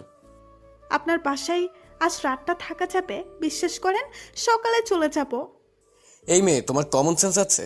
এত রাতে মেয়ে নিয়ে বাসায় গেলে আব্বু আম্মু আমার কুইকটা লবণ দিবে। আমায় কোনোভাবে হেল্প করা যায় না? হেল্প করতেছেন এত রাতে? বাসা থেকে বের হয়েছেন কেন? ঠিকানা কোথায় আপনার? বাসার ঠিকানা দেন, আমি বাসায় পৌঁছে দিই। বাসায় যাওয়ার হলে আর এত রাতে রাস্তায় থাকতাম না। আমার পরিবারে আপন কেউ নেই, সৎ মা বাবা নেই। তাহলে আমি হেল্প করতে পারবো না। হাঁটতে শুরু করলো প্রীতম। মনের ভেতর খচখচ করতে লাগলো, মেয়েটা হয়তো খুব বিপদে পড়েছে, নয়তো কি অপরিচিত কারোর কাছে এত অনুরোধ করে। এখন তো রাস্তায় বকাটেদের অভাব হবে না, যদি মেয়েটার কিছু হয়, এই ভেবে আবার পিছনে হাঁটতে লাগলো। আরে এখানে তো ছিল মেয়েটা, কই গেল? আশেপাশে খুঁজতে লাগলো, দেখে মেয়েটা দেয়ালের আড়ালে বসে আছে। এই যে শুনছেন? আচমকা কারোর ডাক শুনে হকচকিয়ে ওঠে মেয়েটা, দেখে ওই ছেলেটা আবার আসছে। আপনি আবার কেন আসছেন? আপনার নিতে আসলাম। ইচ্ছে হলে আমার সাথে চলেন, রাতটা থেকে সকালে চলে এসেন। মেয়েটা কেঁদেই চলেছে। প্লিজ কান্না থামান, চলেন আমার সাথে। বিশ্বাস করেন আমার মনে কোনো কুমতলব নেই, আমি সকালেই চলে আসব। আমি কি বলছি আপনার মনে কুমতলব আছে? হাঁটতে শুরু করলো দুজন। আমার ব্যাগটা একটু আপনার হাতে নেবেন? আজব মেয়ে তো আপনি, আপনার ব্যাগটা নেবেন আমায় দিয়ে? এভাবে বলছেন কেন? থাক, লাগবে না। হয়েছে, দেন আমার কাছে। ওরে বাবা, এত ওজন কেন ব্যাগ? এই আপনি কি বাসা থেকে পালিয়ে আসছেন? হুম। কেন পালিয়েছেন? সে কখন থেকে কেঁদেই যাচ্ছেন, প্লিজ কান্না থামান। আমার মতো বিপদে থাকলে আপনিও কাঁদতেন। আমার সৎ মা আমার বিয়ে ঠিক করছে একজন বুড়ো মানুষের সাথে। ওনার 4টা বাচ্চা আছে, বউ আছে 2টা। পালিয়ে না আসলে ওই বুড়ো মানুষটার সাথে বিয়ে হয়ে যেত। পালিয়ে আসলেন, থাকবেন কোথায় সেটা ভাবেননি? আত্মীয় স্বজন কেউ আছে এখানে? আত্মীয় স্বজন থাকলে কি নির্লজ্জের মতো আপনার হেল্প চাইতাম? আজব মেয়ে তো আপনি। থাকা খাওয়ার জায়গা নেই অথচ বাসা থেকে পালিয়ে এসছেন। যাই হোক, সেটা আপনার ব্যাপার। নাম কি আপনার? ওম্মে আয়েশা নিঝুম। আপনার? সাদমান প্রীতম। আচ্ছা, আমি কি আপনার বাসায় থাকবো আজকে রাতে? বাসায় না তো জঙ্গলে থাকবেন? আমায় বিশ্বাস না হলে রাস্তা মাপেন। বিশ্বাস না হলে কি হেল্প চাইতাম? আপনার বাবা মা যদি কিছু বলে? বাবা মা এখন মনে হয় ঘুমিয়ে গেছে। যেভাবে হোক ম্যানেজ করব, আপনার ভাবতে হবে না। আমি আর হাঁটতে পারছি না, হাত পা অবশ হয়ে যাচ্ছে। গাড়ি ডাকলে ভালো হতো। বাসার সামনে এসে গাড়ি খুঁজেন? মানে? মানে আপনি এখন আমার বাসার সামনে দাঁড়িয়ে আছেন। আপনি একটু আড়ালে দাঁড়ান, আমি দেখে আসি বাবা মা ঘুমাইছে কিনা। আচ্ছা। বাসার ভেতরে ঢুকলো প্রীতম। বাবা মা ঘুমিয়ে গেছে। যাক, আল্লাহ রহমত করছে।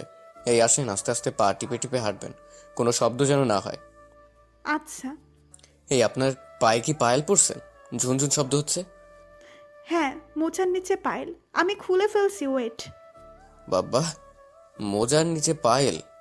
প্রীতম আর নিঝুম আস্তে আস্তে পা টিপে টিপে বাসার ভেতরে প্রবেশ করলো, যাতে কেউ টের না পায়। প্রীতম রুমের ভেতরে ঢুকে দরজার ছিটকিনি লাগিয়ে দিল।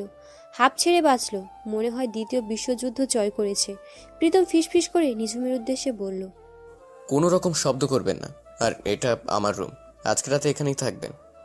নিঝুম কান্না ভেজা ফাঁপা ফাঁপা কণ্ঠে ফিসফিসিয়ে বলল, আপনি কোথায় থাকবেন? আমি কোথায় থাকবো মানে? আমিও রুমে থাকবো। আপনি খাটে ঘুমাবেন আর আমি সোফায়। হাজার হোক আপনি আমার অতিথি, অপ্রত্যাশিত অতিথিও বলতে পারেন। অতিথির আপ্যায়ন না করলে আল্লাহ আমায় পাপ দিবে। না না, আপনি খাটে ঘুমান, আমি সোফায় ঘুমাবো। এমনিতেই আপনায় অনেক বিরক্ত করছি। বিরক্ত করেননি, ঝামেলা জড়াইছেন। বাবা মা টের পেলে কি হবে সেটা আল্লাহই জানে। আচ্ছা, আপনি সে কখন থেকে কেঁদেই যাচ্ছেন, প্লিজ কান্না থামান। কি আপনি মনে হয় অনেক ক্লান্ত। আপনি কি পর্দা করেন? পর্দা করলে বোকরা, হিজাব এসব চেঞ্জ করার দরকার নেই। না, চেঞ্জ করব, অনেক ক্লান্ত লাগছে। আচ্ছা, আপনি ওয়াশরুমে গিয়ে ফ্রেশ হয়ে আসেন। আমার খুব ক্লান্ত লাগছে, আমি সোফায় শুয়ে পড়ছি। আপনি খাটে শুয়ে পড়েন ফ্রেশ হয়ে। আর শুনেন, সকালে কেউ দরজা নক করলে দরজা খুলবেন না। দরজা নক করলে আপনি ওয়াশরুমে চলে যাবেন, আর আপনার ব্যাগটাও খাটের নিচে রেখেন। আচ্ছা। কোনো মেইলি জিনিসপত্র রুমে রাখবেন না ভুলেও, সব ব্যাগে গুছিয়ে রাখেন।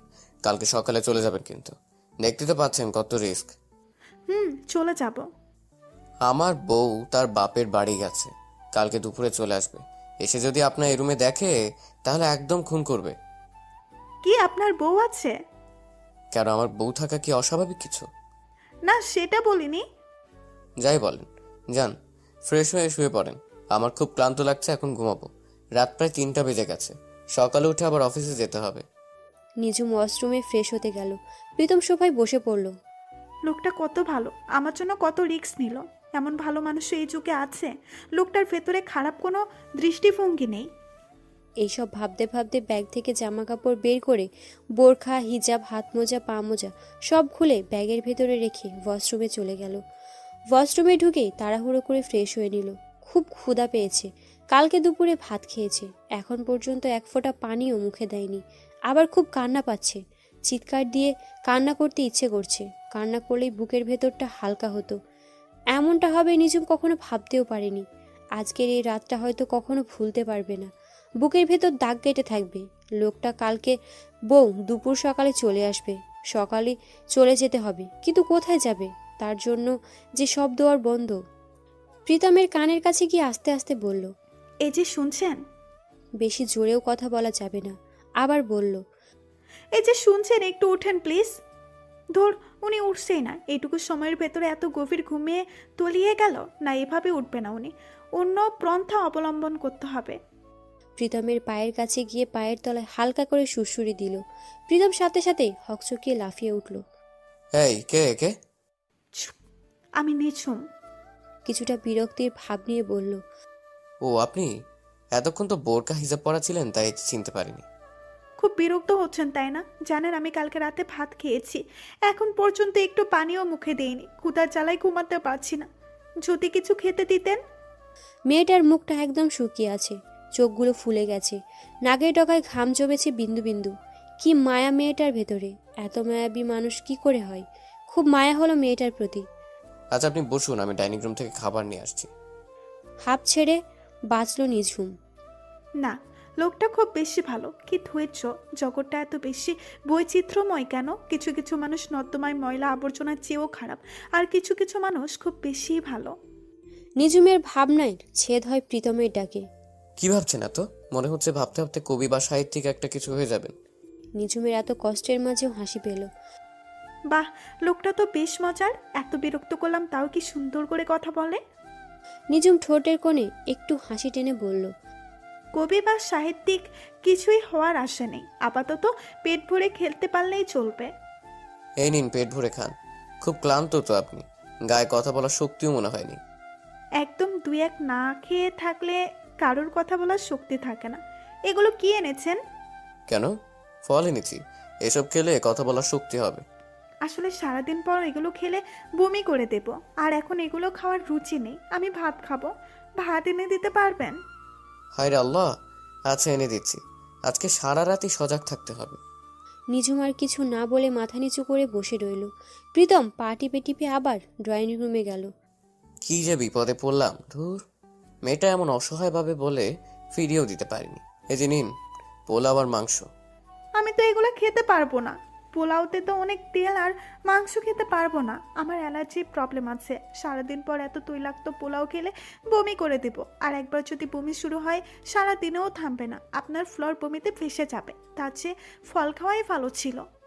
এই স্টপ স্টপ! আমি আপনার জন্য কি করবো বলেন? এইটাই প্রবলেম, ওটাই প্রবলেম, আসলে আপনি নিজেই একটা প্রবলেম। নিঝুম মাথা নিচু করে ফেলল। লোকটাকে কত ভালো ভাবছিলাম, মাত্র কি বাজেভাবে কথাগুলো শোনালো। থাক, এমন বিরক্ত করলে সবাই কথা শোনাবে। আমি নিজেই একটা প্রবলেম। আপনি অনেক বিরক্ত করছি, অনেক উপকার করছেন। আপনি ঘুমিয়ে পড়ুন, আমি কিচ্ছু খাবো না, ক্ষুধা চলে গেছে। মেয়েদের এই স্বভাবই একটা কিছু বললেই ব্লা ব্লা করে সব ভাষায় দেয়। সরি, ওভাবে বলা আমার ঠিক হয়নি। আপনি বসুন, আমি ভাত আর ডিম ভাজি নিয়ে আসছি। বলছি তো খাবো না। দেখেন, বিপদে পড়লে সব রকম কথা সহ্য করতে হয়, আর আপনি যদি না খান তাহলে আপনার এখন আবার রাস্তায় রেখে আসবো। ব্ল্যাকমেইল করছেন? ব্ল্যাকমেইল ইমেইল কিছুই করছি না। চোখ মুছুন, আমার রুমে বসে কাঁদা যাবে না। প্রীতমের একটু রাগী সুরে বলল। কি কান্না থামাতে বলছি কিন্তু। নিঝুম ভয় পেয়ে গেল, চোখ মুছে চুপচাপ বসে রইল। এই যে শুনুন, ডিম ভাজি করে আনতে হবে, আসতে একটু লেট হবে। দরজা বাইরে দিয়ে সিটকেনি লাগিয়ে দিলাম। ডিম আর ভাতে তো কোনো প্রবলেম নেই। না। প্রীতম মনে মনে খুব বিরক্তি করলেও হচ্ছে, মেয়েটার সামনে তেমন বিরক্ত ভাব প্রকাশ করলো না। বাসা থেকে পালিয়ে আসে, অথচ কোথায় যাবে কোথায় খাবে তা জানে না। যত্তসব, লাইফে কখনো রান্না করে যায়নি, আর আজকে কোথাকার এক মেয়ের জন্য ডিম ভাজতে হবে। নিজের মাথা ফাটিয়ে দিতে ইচ্ছে করছে। রান্নাঘরে কোথায় তেল কোথায় লবণ কিচ্ছু জানি না। রান্নাঘর থেকে কিসের যেন শব্দে ঘুম ভেঙে গেল প্রীতমের মায়ের। রান্নাঘরে গিয়ে যেন ভূত দেখার মতো চমকে গেল। তার ছেলে রান্নাঘরে, তাও আবার এত রাতে! নিজের চোখকেই বিশ্বাস করতে পারছে না। যে ছেলে জীবনে কখনো রান্নাঘরে আসেনি, সে আজ এত রাতে রান্নাঘরে ডিম ভাজে। আচমকা কারোর ডাক শুনে পেছনে ফিরে প্রীতম অপ্রস্তুতভাবে মুখে একটু হাসি টেনে বলল, আমু তুমি? বাবা, তুই ঠিক আছিস তো? হ্যাঁ আমি ঠিক আছি তো। কেন, কি হয়েছে? তুই এত রাতে রান্নাঘরে? বাসায় ফিরলি কখন? একটু আগে ফিরছি, তুমি ঘুমিয়েছিলে তাই ডাকিনি। আর পোলাও মাংস সব খেতে ইচ্ছে করছিল না, হঠাৎ ডিম ভাজি আর ভাত খেতে ইচ্ছে করছে, তাই রান্নাঘরে আসলাম। প্রতিদিন আমায় ডাকিস, আর আজকে আমার ঘুমের কথা চিন্তা করছিস, কাহিনী কি? আমু তুমি ঘুমাও, আমি ভাত খেয়ে ঘুমিয়ে যাব। তুই ডিম ভাজি আর ভাত নিয়ে রুমে যাচ্ছিস কেন? আম্মু হয়তো প্রশ্ন করো না তো, একা একা টেবিলে বসে খেতে ভালো লাগে না। এবার খুব বিরক্ত হচ্ছে প্রীতম। ইচ্ছে করছে মেয়েটাকে এখন নিয়ে আবার রাস্তায় রেখে আসতে। রুমে গিয়ে ভেতর থেকে দরজা লাগিয়ে দিল, জানালা সব বন্ধ করে দিল। যাই হোক, মেয়েটার বুদ্ধি আছে, ওয়াশরুমে চলে গেছে। অদ্ভুত তো, মেয়েটা ওয়াশরুমেও নেই। এটা মেয়ে নাকি আবার ভূত পেতনি? হে আল্লাহ, রক্ষা করে। প্রীতমের চোখ গেল ব্যালকনির দিকে। নিঝুম ব্যালকনিতে দাঁড়িয়ে আছে, জ্যোৎস্না বিলাস করছে। জ্যোৎস্নার রাত নিঝুমের খুব ভালো লাগে। মেয়েটা আনমনে দাঁড়িয়ে কিভাবে এত আহ উনি কি শান্তিতে জ্যোৎস্না বিলাস করছে, যা আল্লাহ রক্ষা করছে। ভূত পেতনি কিছুই না। যে শুনছেন? হ্যাঁ, আপনার আম্মু সজাগ হয়েছে তাই না? প্রীতম একটু ব্যঙ্গ সুরে বলল। হ্যাঁ তাই, দেখলেন তো কত ডেঞ্জারাস আমার আম্মু। আপনার জন্য কতগুলো মিথ্যে কথা বলতে হলো। শুনলাম তো। আমার বউয়ের থেকেও ডেঞ্জারাস। কোনো রকম জানতে পারলে আপনায় তো খুন করবেই। আমারও রেহাই নেই। হাত পা ভেঙে আমায় চৌরাস্তার মোড়ে বসায় রাখবে। আমার শ্বশুর খুব পাওয়ারফুল মানুষ, এত চাপ আর নিতে পারছি না। নিঝুম এসবের কথায় কোনো উত্তর না দিয়ে বলল, দেন, ভাত দেন। হ্যাঁ এই নিন, খেয়ে আমায় উদ্ধার করেন। এই আপনি আবার কাঁদতেছেন? বললাম না আমার রুমে কান্নার নিয়ম নেই। আমার বউ যখন কান্না করে তখন পাশের রুমে পাঠিয়ে দিই আর বলি কান্নাকাটি শেষ করে রুমে এসো। নিঝুম ভাতের প্লেটে হাত দিয়ে বেলকনির ফ্লোরে হাঁটু ভাঁজ করে খেতে বসে পড়ল। এই যে মিস, কি করছেন এসব? আমার রুমে যথেষ্ট জায়গা আছে, টেবিল আছে। টেবিলে বসতে অ্যালার্জি থাকলে খাটে বসে খান। টেবিলে অ্যালার্জি মানে? না, আপনার তো সব কিছুতে অ্যালার্জি, তাই বললাম আর কি। নিঝুম আর কোনো কথার কান না দিয়ে ফ্লোরে বসেই খাওয়া শুরু করেছে। এমনভাবে খাচ্ছে মনে হয় 7 দিনের অনাহারী। এই আস্তে খান, গলায় ভাত আটকাবে তো। আপনি এত আনরোমান্টিক কেন? নিঝুমের এমন প্রশ্নে ভেবা জায়গা খেয়ে গেল প্রীতম। মানে আবার কি? লবণ ছাড়া ভাত খাই কিভাবে বলুন? আর যারা লবণ খায় না তারা আনরোমান্টিক। আমি লবণ খাই না, আপনাকে বলল? আপনি লবণ খেলে আমার জন্য লবণ নিয়ে আসতেন। তৈলাক্ত পোলাও খালি পেটে খাওয়া যায় না, মাংসে অ্যালার্জি, এগুলো সব জানেন। আর লবণ খাওয়া শরীরের জন্য ভালো না, এটা জানেন না? হ্যাঁ জানি, তরকারিতে পর্যাপ্ত পরিমাণ লবণ দেওয়া উচিত, যাতে ভাতে কাঁচা লবণ না খেতে হয়, কিন্তু আপনি তো ডিমের লবণই দেননি। প্রীতম খানিকটা লজ্জা পেল। ইস রে, সরি, আমি কখনো ডিম ভাজিনি, তাই এত সব খেয়াল ছিল না। জীবনে প্রথম ডিম ভাজিতেই ফেল। কি ফেল মানে? ফেল মানে হলো ডিমটা ঠিক মতো ভাজতে পারেননি। হয়েছে হয়েছে, আপনার ভাগ্য ভালো যে আমি আপনার জন্য ডিম ভাজি করেছি। আল্লাহর কাছে শুকরিয়া আদায় করুন। একটু লবণ এনে দেবেন? আমি এখন ডাইনিং রুমে যেতে পারবো না, লবণ ছাড়াই খান কষ্ট করে। আচ্ছা, আপনি আনতে পারবেন না লবণ, তাই না? তাহলে আমি গিয়ে লবণ নিয়ে আসি। What nonsense! আপনি কি চান বলুন তো? আমি বাসা থেকে বের করে দিই, এটা চান? আমি এটা কখন চাইলাম? আমি তো জাস্ট লবণ চাইছি। ফাজলামি করেন?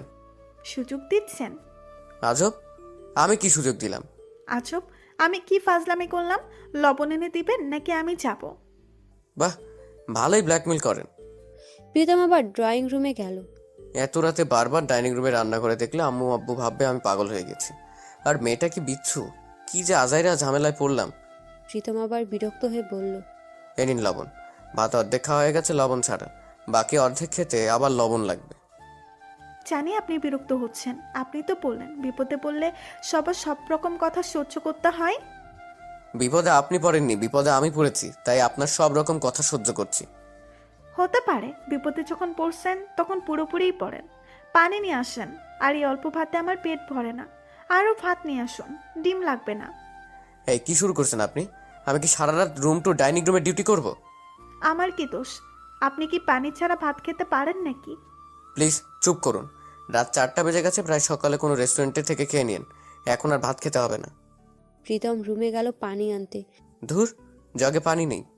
এই যে পানি না খেয়ে পারবেন না, রুমে জগে পানি নেই, আমি আর ডাইনিং রুমে যেতে পারবো না। কি সব বলছেন? পানি ভাত সব লাগবে, আপনি যদি এনে দিতে না পারেন আমি গিয়ে আনবো। এই জন্যই মানুষের উপকার করতে নেই। রাস্তাই ভালো ছিল আপনার জন্য। দেখেন, আপনি আমায় যা বলেন আমি কিছু কেয়ার করব না, মাইন্ডও করব না, কারণ আমি বিপদে পড়ছি। আর আপনি না বললেন অতিথির আপ্যায়ন না করলে আল্লাহ পাপ দিবে। এটা কোন ধরনের আপ্যায়ন? যান যান, নিয়ে আসেন। কোন উটকো ঝামেলায় পড়লাম আবার।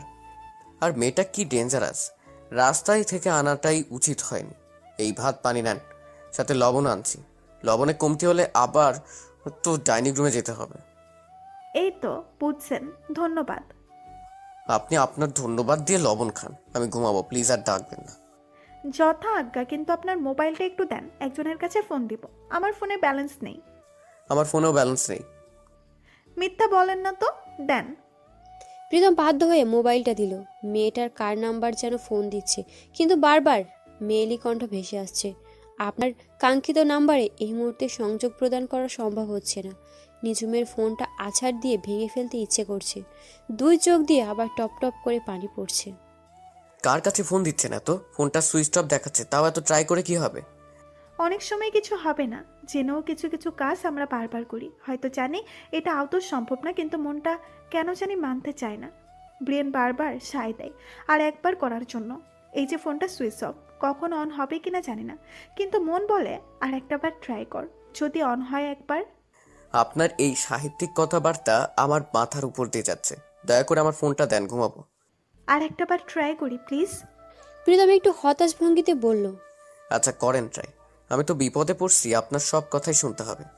হয়েছে, এই নিন আপনার ফোন। আচ্ছা একটা কথা বলুন তো, কার নাম্বার এতক্ষণ ফোন দিলেন? আপনার কাহিনীটা কি বলবেন? নিজুম একটা দীর্ঘ নিঃশ্বাস নিয়ে বলল, কোনো কাহিনী নেই, আপনার ফোন তো দিয়ে দিলাম, এবার শুয়ে পড়ুন, আর ডিস্টার্ব করব না। আপনি ঘুমাবেন না? না, চোখ দুটি হরতাল ডাকছে, আজকে ঘুমাবে না। আপনি এমন আশ্চর্য রকমের কথা পান কোথায়? আশ্চর্য রকম কথা কি আবার? এই যে বললেন চোখে হরতাল ডাকছে। শোনেন, যে পাগল হয় সে বুঝতে পারে না যে সে পাগল হয়েছে, আর যে আশ্চর্য রকমের কথা বলে সেও বুঝতে পারে না যে তার কথার ভেতরে আশ্চর্য কিছু আছে। ও আব্বা, কি সুন্দর উদাহরণ টানলেন। আপনার তো দেখছি বুদ্ধি ভরা মাথা। বুদ্ধি ভরা মাথা না, মাথা ভরা বুদ্ধি। ভাবছেন আমায় অপমান করবেন? আমি বুঝতে পারবো না। যাক, তাহলে ব্যাপারটা বুঝে গেলাম। আপনার মাথায় মিনিমাম কমন সেন্স থাকলে এত রাতে বাসা থেকে বের হতেন না। কেন বাসা থেকে বের হলে কি হয়? যা বলছি সহজভাবে বোঝার চেষ্টা করেন। কোথায় যাবেন কোথায় থাকবেন তা না ভেবে বাসা থেকে পালিয়ে আসলেন। সবই ভাবছি, কিন্তু পরিস্থিতির শিকার হয়ে এই অবস্থা। মানে কিসের পরিস্থিতির শিকার বলেন তো? আপনার রহস্য কি? নিজুম একটু ভাব নিয়ে বলল, কোনো রহস্য নেই, আমি তো জানি আপনি আমায় রিসিভ করতে যাবেন, তাই বাসা থেকে পালিয়েছি। প্রীতম মেজাজ খারাপ করে বলল, এই মেয়ে, এই আমি আপনার কখন রিসিভ করতে গেলাম? অদ্ভুত মেয়ে তো আপনি। মিয়ে মিয়ে করেন কেন? আমার নাম মিয়ে না, আমার নাম নিঝুম। আর আপনি আমাকে রিসিভ করতে না গেলে আমি আপনার বাসায় আসলাম কিভাবে? প্লিজ আপনি চুপ করবেন।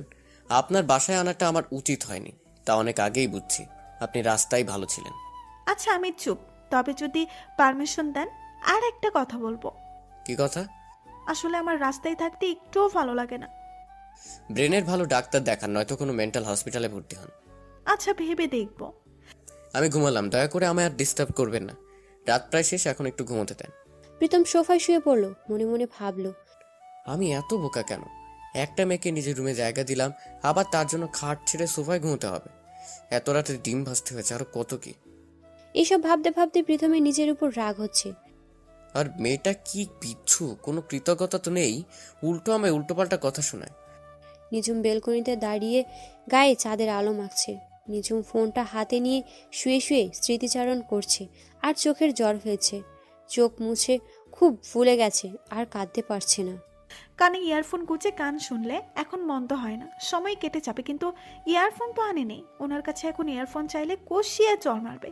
ইয়ারফোন ছাড়া গান শুনলে ওনার ঘুম ভেঙে যাবে। দেখি রুমে কোথাও ইয়ারফোন পাই কিনা। খাটের বিছানার নিচে, টেবিলের উপরে কোথাও দেখি না ইয়ারফোন। যাক, শেষ পর্যন্ত ড্রেসিং টেবিলের উপরে পাওয়া গেল। কানে ইয়ারফোন গুঁজে ফুল সাউন্ডে ইমরানের গান শুনতে কেন জানি খুব বেশি ভালো লাগে। চোখ ভরা পানি আর কানে ইয়ারফোন গুঁজে গান শোনা খারাপ লাগছে না। নিজুম তাকিয়ে দেখে প্রীতম অগ্নিমূর্তি হয়ে তার দিকেই তাকিয়ে আছে। লোকটার চোখে স্পষ্ট রাগের চিহ্ন। ওর দিকে চোখ লাল করে চেয়ে আছে।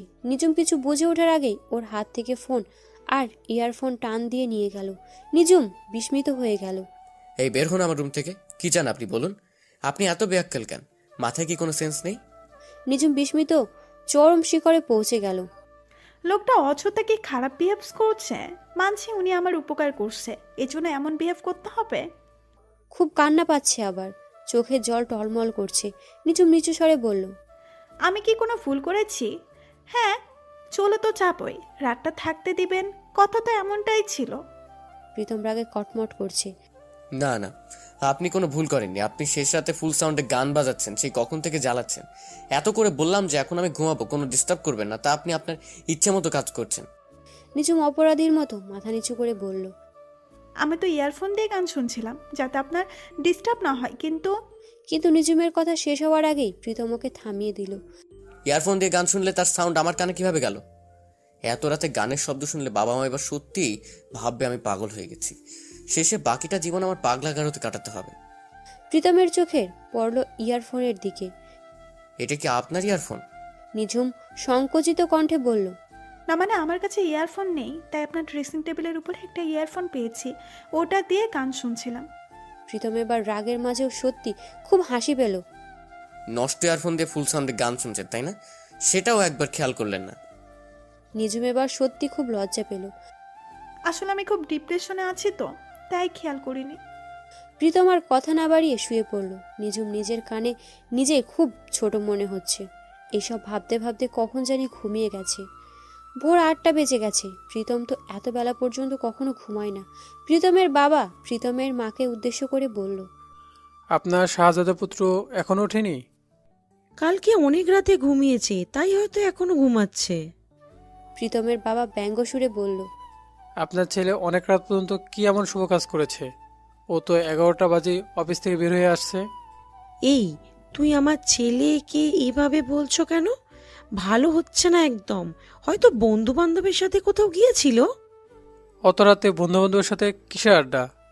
দেখো প্রীতম, এখন আর ছোট নেই, ও এখন বড় হয়েছে। এখন ওর নিজস্ব স্বাধীনতা রয়েছে। দাও স্বাধীনতা, কোন একদিন দেখবা অপকর্ম করে বসে আসছে। আমার ছেলের উপর আমার বিশ্বাস আস্থা সব আছে। আমার ছেলে কেমন তা আমি জানি।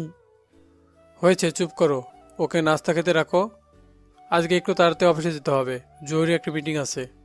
আচ্ছা তুমি বসো, আমি ওকে ডেকে আনছি। দরজা নক করার শব্দে ঘুম ভেঙে গেল প্রীতমের। চোখ জ্বলছে খুব, মোটে উঠতে ইচ্ছে করছে না।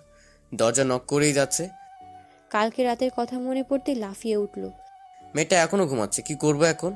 মা বাবা কি ভাববে এসব জানলে? কত কষ্ট পাবে। কেউ কি আমার এই আজগুবি কথা বিশ্বাস করবে? এই, মরার ঘুম ঘুমাচ্ছিস নাকি? কতক্ষণ ধরে দরজা লক করছি। প্রীতমের মাথায় এত কিছু আসছে না। কি করবে এখন? মেয়েটা সজাগ থাকলেও হতো, এখন তো ডাকাও যাবে না। কি উটকো বিপদে পড়ল। মা আমি আসতেছি, যাও তুমি। আরে তুই দরজা খোল আগে। আমি ফ্রেশ হয়ে আসতেছি, যাও তুমি। দরজা খুলতে তোর সমস্যা কি? দরজা খোল, তোর চাঁদ মুখখানা দেখি। প্রীতম খাটের কাছে গেল। মেয়েটা বেহুশের মতো ঘুমাচ্ছে, নড়াচড়া করছে না। হে আল্লাহ, মরে গেল না তো আবার? কি রে, কি হয়েছে? কি করছিস তুই বল তো? ধুর, আম্মু বা দরজা খোলার জন্য এত জোর করছে কেন? প্রতিদিন তো ডেকেই যায়। প্রীতম কোনো উপায় না পেয়ে নিঝুমের পায়ের তলায় সুড়সুড়ি দিল। মেয়েটা তাও সজাগ হচ্ছে না। সত্যি কি মরে গেল? নাকের কাছে হাত নিয়ে দেখি নিঃশ্বাস নিচ্ছে। যাক, বেঁচে আছে তাহলে। কপালে হাত দিয়ে দেখি গা জ্বরে পুড়ে যাচ্ছে। মেয়েটা মনে হয় সেন্সলেস হয়ে গেছে। মেয়েটাকে তো এই অবস্থায় ওয়াশরুমেও রাখা যাবে না। প্রীতম কোনো উপায় না পেয়ে সোজা কোলে করে খাটের নিচে শুইয়ে দিল। বিছানার চাদর ফ্লোরে ছোঁয়াছে করে দিল। তারপর দরজা খুলে দিল। এতক্ষণ কি করছিস? 10 মিনিট ধরে দরজার সামনে দাঁড়িয়ে আছি। প্রীতম ভয়ে রীতিমতো ঘামতে শুরু করলো। আরে আমি ওয়াশরুমে ছিলাম। ওয়াশরুমে কি করছিস এতক্ষণ? এখনো ফ্রেশ হসনি? প্রীতম থতমত খেয়ে বলল, আম্মু এত জেরা করছো কেন? আমি কি এখন টয়লেটও যেতে পারবো না? তুই তো বললি ওয়াশরুমে গেছিস, আবার বলছিস টয়লেটে সমস্যা কি তোর? তোকে এমন অস্থির দেখাচ্ছে কেন? কালকে অনেক রাতে ঘুমাইছি, তাই খারাপ লাগছে। অনেক রাতে ঘুমাতে বলেছে কে তোকে? তুই নাকি 11টার সময় অফিস থেকে বের হয়েছিস। জানিস তো তোর বাবা কেমন, এত রাত পর্যন্ত বাইরে থাকা কি দরকার? জানি তো, বাবা খুব রাগী। তুমি যাও, আমি ফ্রেশ হয়ে আসছি। এত নার্ভাস দেখাচ্ছে কেন তোকে? আম্মু তুমি ইদানিং বেশি কথা বলো। তুমি গিয়ে নাস্তা রেডি করো, আমি আসছি। নবাবজাদা, নাস্তা অনেক আগেই রেডি। শোন বাবা, আজকে অফিসে একটা জরুরি মিটিং আছে, তোকে একটু তাড়াতাড়ি যেতে হবে। সে না হয় যাবো, যাও তো তুমি এখন। তোর প্রবলেম কি বলতো? বারবার যেতে বলছিস কেন? আরে আমার আবার কিসের প্রবলেম? ধুর। প্রীতম রীতিমতো ঘামতে শুরু করলো। কপালে আজকে কি আছে কে জানে। আর মেয়েটাও মরার মতো ঘুমাচ্ছে। বললো যে সকালে চলে যাবে, তা এখনো ঘুম থেকে উঠে না। আল্লাহ যা করে বান্দার মঙ্গলের জন্য করে। এটা কেমন মঙ্গল? এই, তুই কি ভাবছিস এত? যা ফ্রেশ হ। এত বড় ছেলে, বিছানাটাও ঠিকভাবে গুছিয়ে রাখতে পারিস না। বালিশ একটা সোফায় আর একটা খাটে, বিছানার চাদর ফ্লোর পর্যন্ত ফেলে রেখেছিস। নিজের রুমটাও গুছিয়ে রাখতে পারিস না। প্রীতম জোরপূর্বক একটা হাসি দিয়ে বলল, কে বলছে আমি গুছাতে পারি না? তুমি যাও, দেখো 5 মিনিটের মধ্যে রুম পুরো ঝকঝকা ফকফকা করে ফেলবো। হয়েছে, তোর আর বকাঝকা ফকা ফকা করতে হবে না। তুই দ্রুত ফ্রেশ হয়ে খেয়ে অফিসে যা। বললাম না জরুরি মিটিং আছে, কানে যাচ্ছে না নাকি? আম্মু, এই বয়সে তোমার কাজ করা একদম ঠিক না, এখন রেস্ট নেওয়ার বয়স। তোমার গুছাতে হবে না, আমি গুছাচ্ছি। বাবা, আমার ছেলের মাথায় এত জ্ঞান হলো কবে থেকে? এতই যদি আমার কথা ভাবতেই তাহলে বিয়েটা অন্তত করতি। আম্মু, বিয়েটি ওসব আমায় দিয়ে হবে না। ছ্যাঁকা খেয়ে দেবদাস হয়ে বসে আছিস, ওসব গুন্ডামি বাড্ডে। মেয়েটা তো তোকে ছেড়ে দিয়ে বিয়ে আছে। প্লিজ আম্মু, পুরানো কথা তুলো না। নিঝুমের কিছুটা হুঁশ ফেরে, চোখ মেলে ঠিক বুঝতে পারে না সে যে কোথায় আছে। রাতে তো খাটে ছিল না, কিছু ভাবতে পারছে না। প্রচণ্ড মাথা ব্যথা, শরীর জ্বরে পুড়ে যাচ্ছে। প্রীতম নিজেই বিছানা গুছাতে শুরু করলো।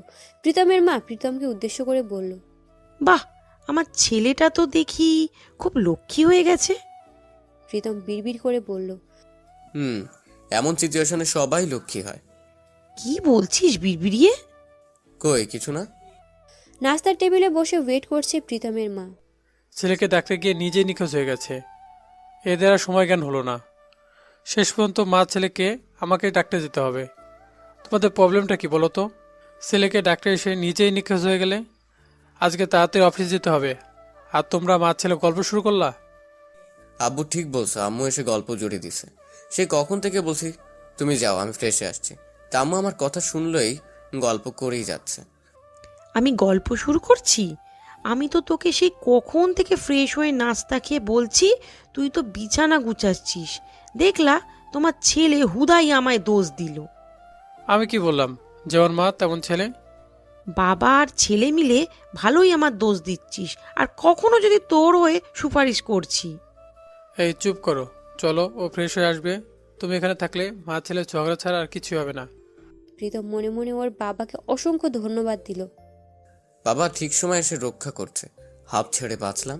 কিন্তু এই মেয়েটাকে নিয়ে কি করব? এ কোন বিপদে পড়লাম। ভাবলাম রাত পোহালেই মেয়েটা চলে যাবে, কিন্তু এখন মেয়েটা জ্বরে অসুস্থ হয়ে পড়ে আছে।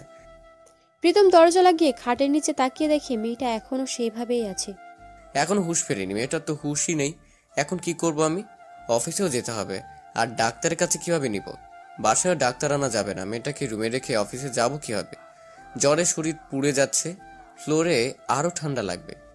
প্রীতম ব্যালকনিতে একটা চাদর বিছিয়ে নিঝুমকে খাটের নিচ থেকে বের করলো, পাজা কোলে নিয়ে বেলকনির চাদরের উপর শুইয়ে দিল।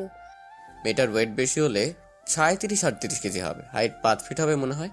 মেয়েটা কিসে পড়ে, ঠিকানা কোথায়, কিছুই জানা হলো না। এমনও হুঁশ ফিরছে না কেন? রুমে জ্বরের ওষুধ আছে, হুঁশ না ফিরলে কিভাবে খাওয়াবো? মেয়েটার নাক মুখ সব ফুলে গেছে কান্না করতে করতে। কোথাও যাওয়ার জায়গা নেই, এই অবস্থায় চলে যেতে বলাটা ঠিক হবে না। এত পিচ্ছে একটা মেয়ে, কি সাহস! কোথায় যাবে, কি করবে কিছু জানে না, অথচ বাসা থেকে পালিয়ে আসছে। রাতে হয়তো খুব খারাপ ব্যবহার করে ফেলছে। ড্রয়িং রুম থেকে মায়ের ডাকের শব্দ পেয়ে তাড়াহুড়ো করে ফ্রেশ হয়ে নাস্তা খেতে গেল। এই তোর তাড়াতাড়ি ফ্রেশ হওয়া? তোমরা এখনো খাওয়া শুরু করোনি? তোকে রেখে কখনো খেয়েছি নাকি? আমি কি বলছি খেয়েছো আমায় রেখে? আম্মু, আমি নাস্তা নিয়ে যাই রুমে, বসে খাবো। নাস্তা বেশি করে দিও। প্রীতমের মা অবাক হয়ে বলল, নাস্তা রুমে বসে খাবি কেন? জোর করেও তো বেশি করে খাওয়ানো যায় না, আর আজকে বেশি নাস্তা চাইছিস? উফ আম্মু, অফিসের একটা ফাইল রেডি করতে হবে, কালকে রাতে রেডি করতে পারিনি। খেতে খেতে ফাইলটা রেডি করে ফেলবো। কালকে অত রাতে খেতে ইচ্ছে করেনি, তাই খাইনি, শুধু একটা ডিম খেয়েছি, ক্ষুধা লাগছে তো। প্রীতমের বাবা প্রীতমকে উদ্দেশ্য করে বলল, যা, তুই ফাইল রেডি কর, নাস্তা রুমে নিয়ে যা। তোর মা তো সবসময় 2 লাইন বেশি বোঝে। কি? আমি 2 লাইন বেশি বুঝি? না, তুমি 2 লাইন কম বোঝো। এখন চুপচাপ খাও, খাওয়ার সময় বেশি কথা বলতে নেই। প্রীতমের নাস্তা নিয়ে রুমে চলে আসলো। রুমের দরজা জানলা সব আটকে দিল। তারপর বেলকনিতে গেল, গিয়ে দেখে মেয়েটা এখনো জ্ঞান ফেরেনি। প্রীতম খুব টেনশনে পড়ে গেল। প্রীতম নিঝুমের পাশে বসে আবার নাকের কাছে হাত নিল। না, মেয়েটা শ্বাস নিচ্ছে, ডাক্তারের কাছে নিয়ে যাওয়ারও উপায় নেই। কপালে হাত দিয়ে দেখি জ্বরটাও কমেনি, বরং আগের চেয়ে বেড়েছে মনে হচ্ছে। কি নিষ্পাপ দেখাচ্ছে ওর মুখটা। পৃথিবীর সমস্ত মায়া, মুগ্ধতা, স্নিগ্ধতা যেন ওর মুখে নড়াচড়াও করছে না। বারান্দা থেকে দড়ি বেয়ে নিচে নামা যাবে, ওই পাশের বিল্ডিং বেয়ে আবার এখানে আসা যাবে, কিন্তু ডাক্তার কি বিল্ডিং বেয়ে রোগী দেখতে আসবে? ধুর, কি সব ছেলে মানুষই ভাবনা ভাবছি। প্রীতমের হাতে একটু পানি নিয়ে নিঝুমের নাকে মুখে ছিটিয়ে দিল, তাও জ্ঞান ফিরছে না। আবার হাতে পানি নিয়ে মাথায় দিল একটু। এই তো মেয়েটা চোখ খুলেছে। প্রীতমের সত্যিকারের একটা ভাবনা খুঁজল। যাই হোক, জ্ঞান তো ফিরেছে। প্রীতম কিছু বুঝে ওঠার আগেই নিজু মুখে চাপটে জড়িয়ে ধরল। প্রীতম কি করবে বুঝতে পারছে না। এইটুকু মেয়ে এত শক্তি কোথায় পায়? প্রীতম চাইলেও নিজেকে ছাড়িয়ে নিতে পারল না। নিজুম ওর পায়ের সমস্ত শক্তি দিয়ে ওকে জড়ায় রাখছে। প্রীতমের বুকে মুখ গুজে বাচ্চাদের মতো ডুকরে কেঁদে উঠল নিঝুম। প্রীতম বুঝতে পারল মেয়েটা জ্বরের ঘরে এমন করছে। তুমি আমার সাথে এমনটা কেন করলে? আমায় কেন ঠকালে? এতটা প্রতারণা করতে পারলে আমার সাথে? একবারও ভাবলে না আমার কি হবে? তোমার জন্য ফ্যামিলির প্রত্যেকটা মানুষকে কষ্ট দিচ্ছি, কেউ আমায় বুঝলো না, তুমিও আমায় বুঝলে না। এমনটা তো কথা ছিল না।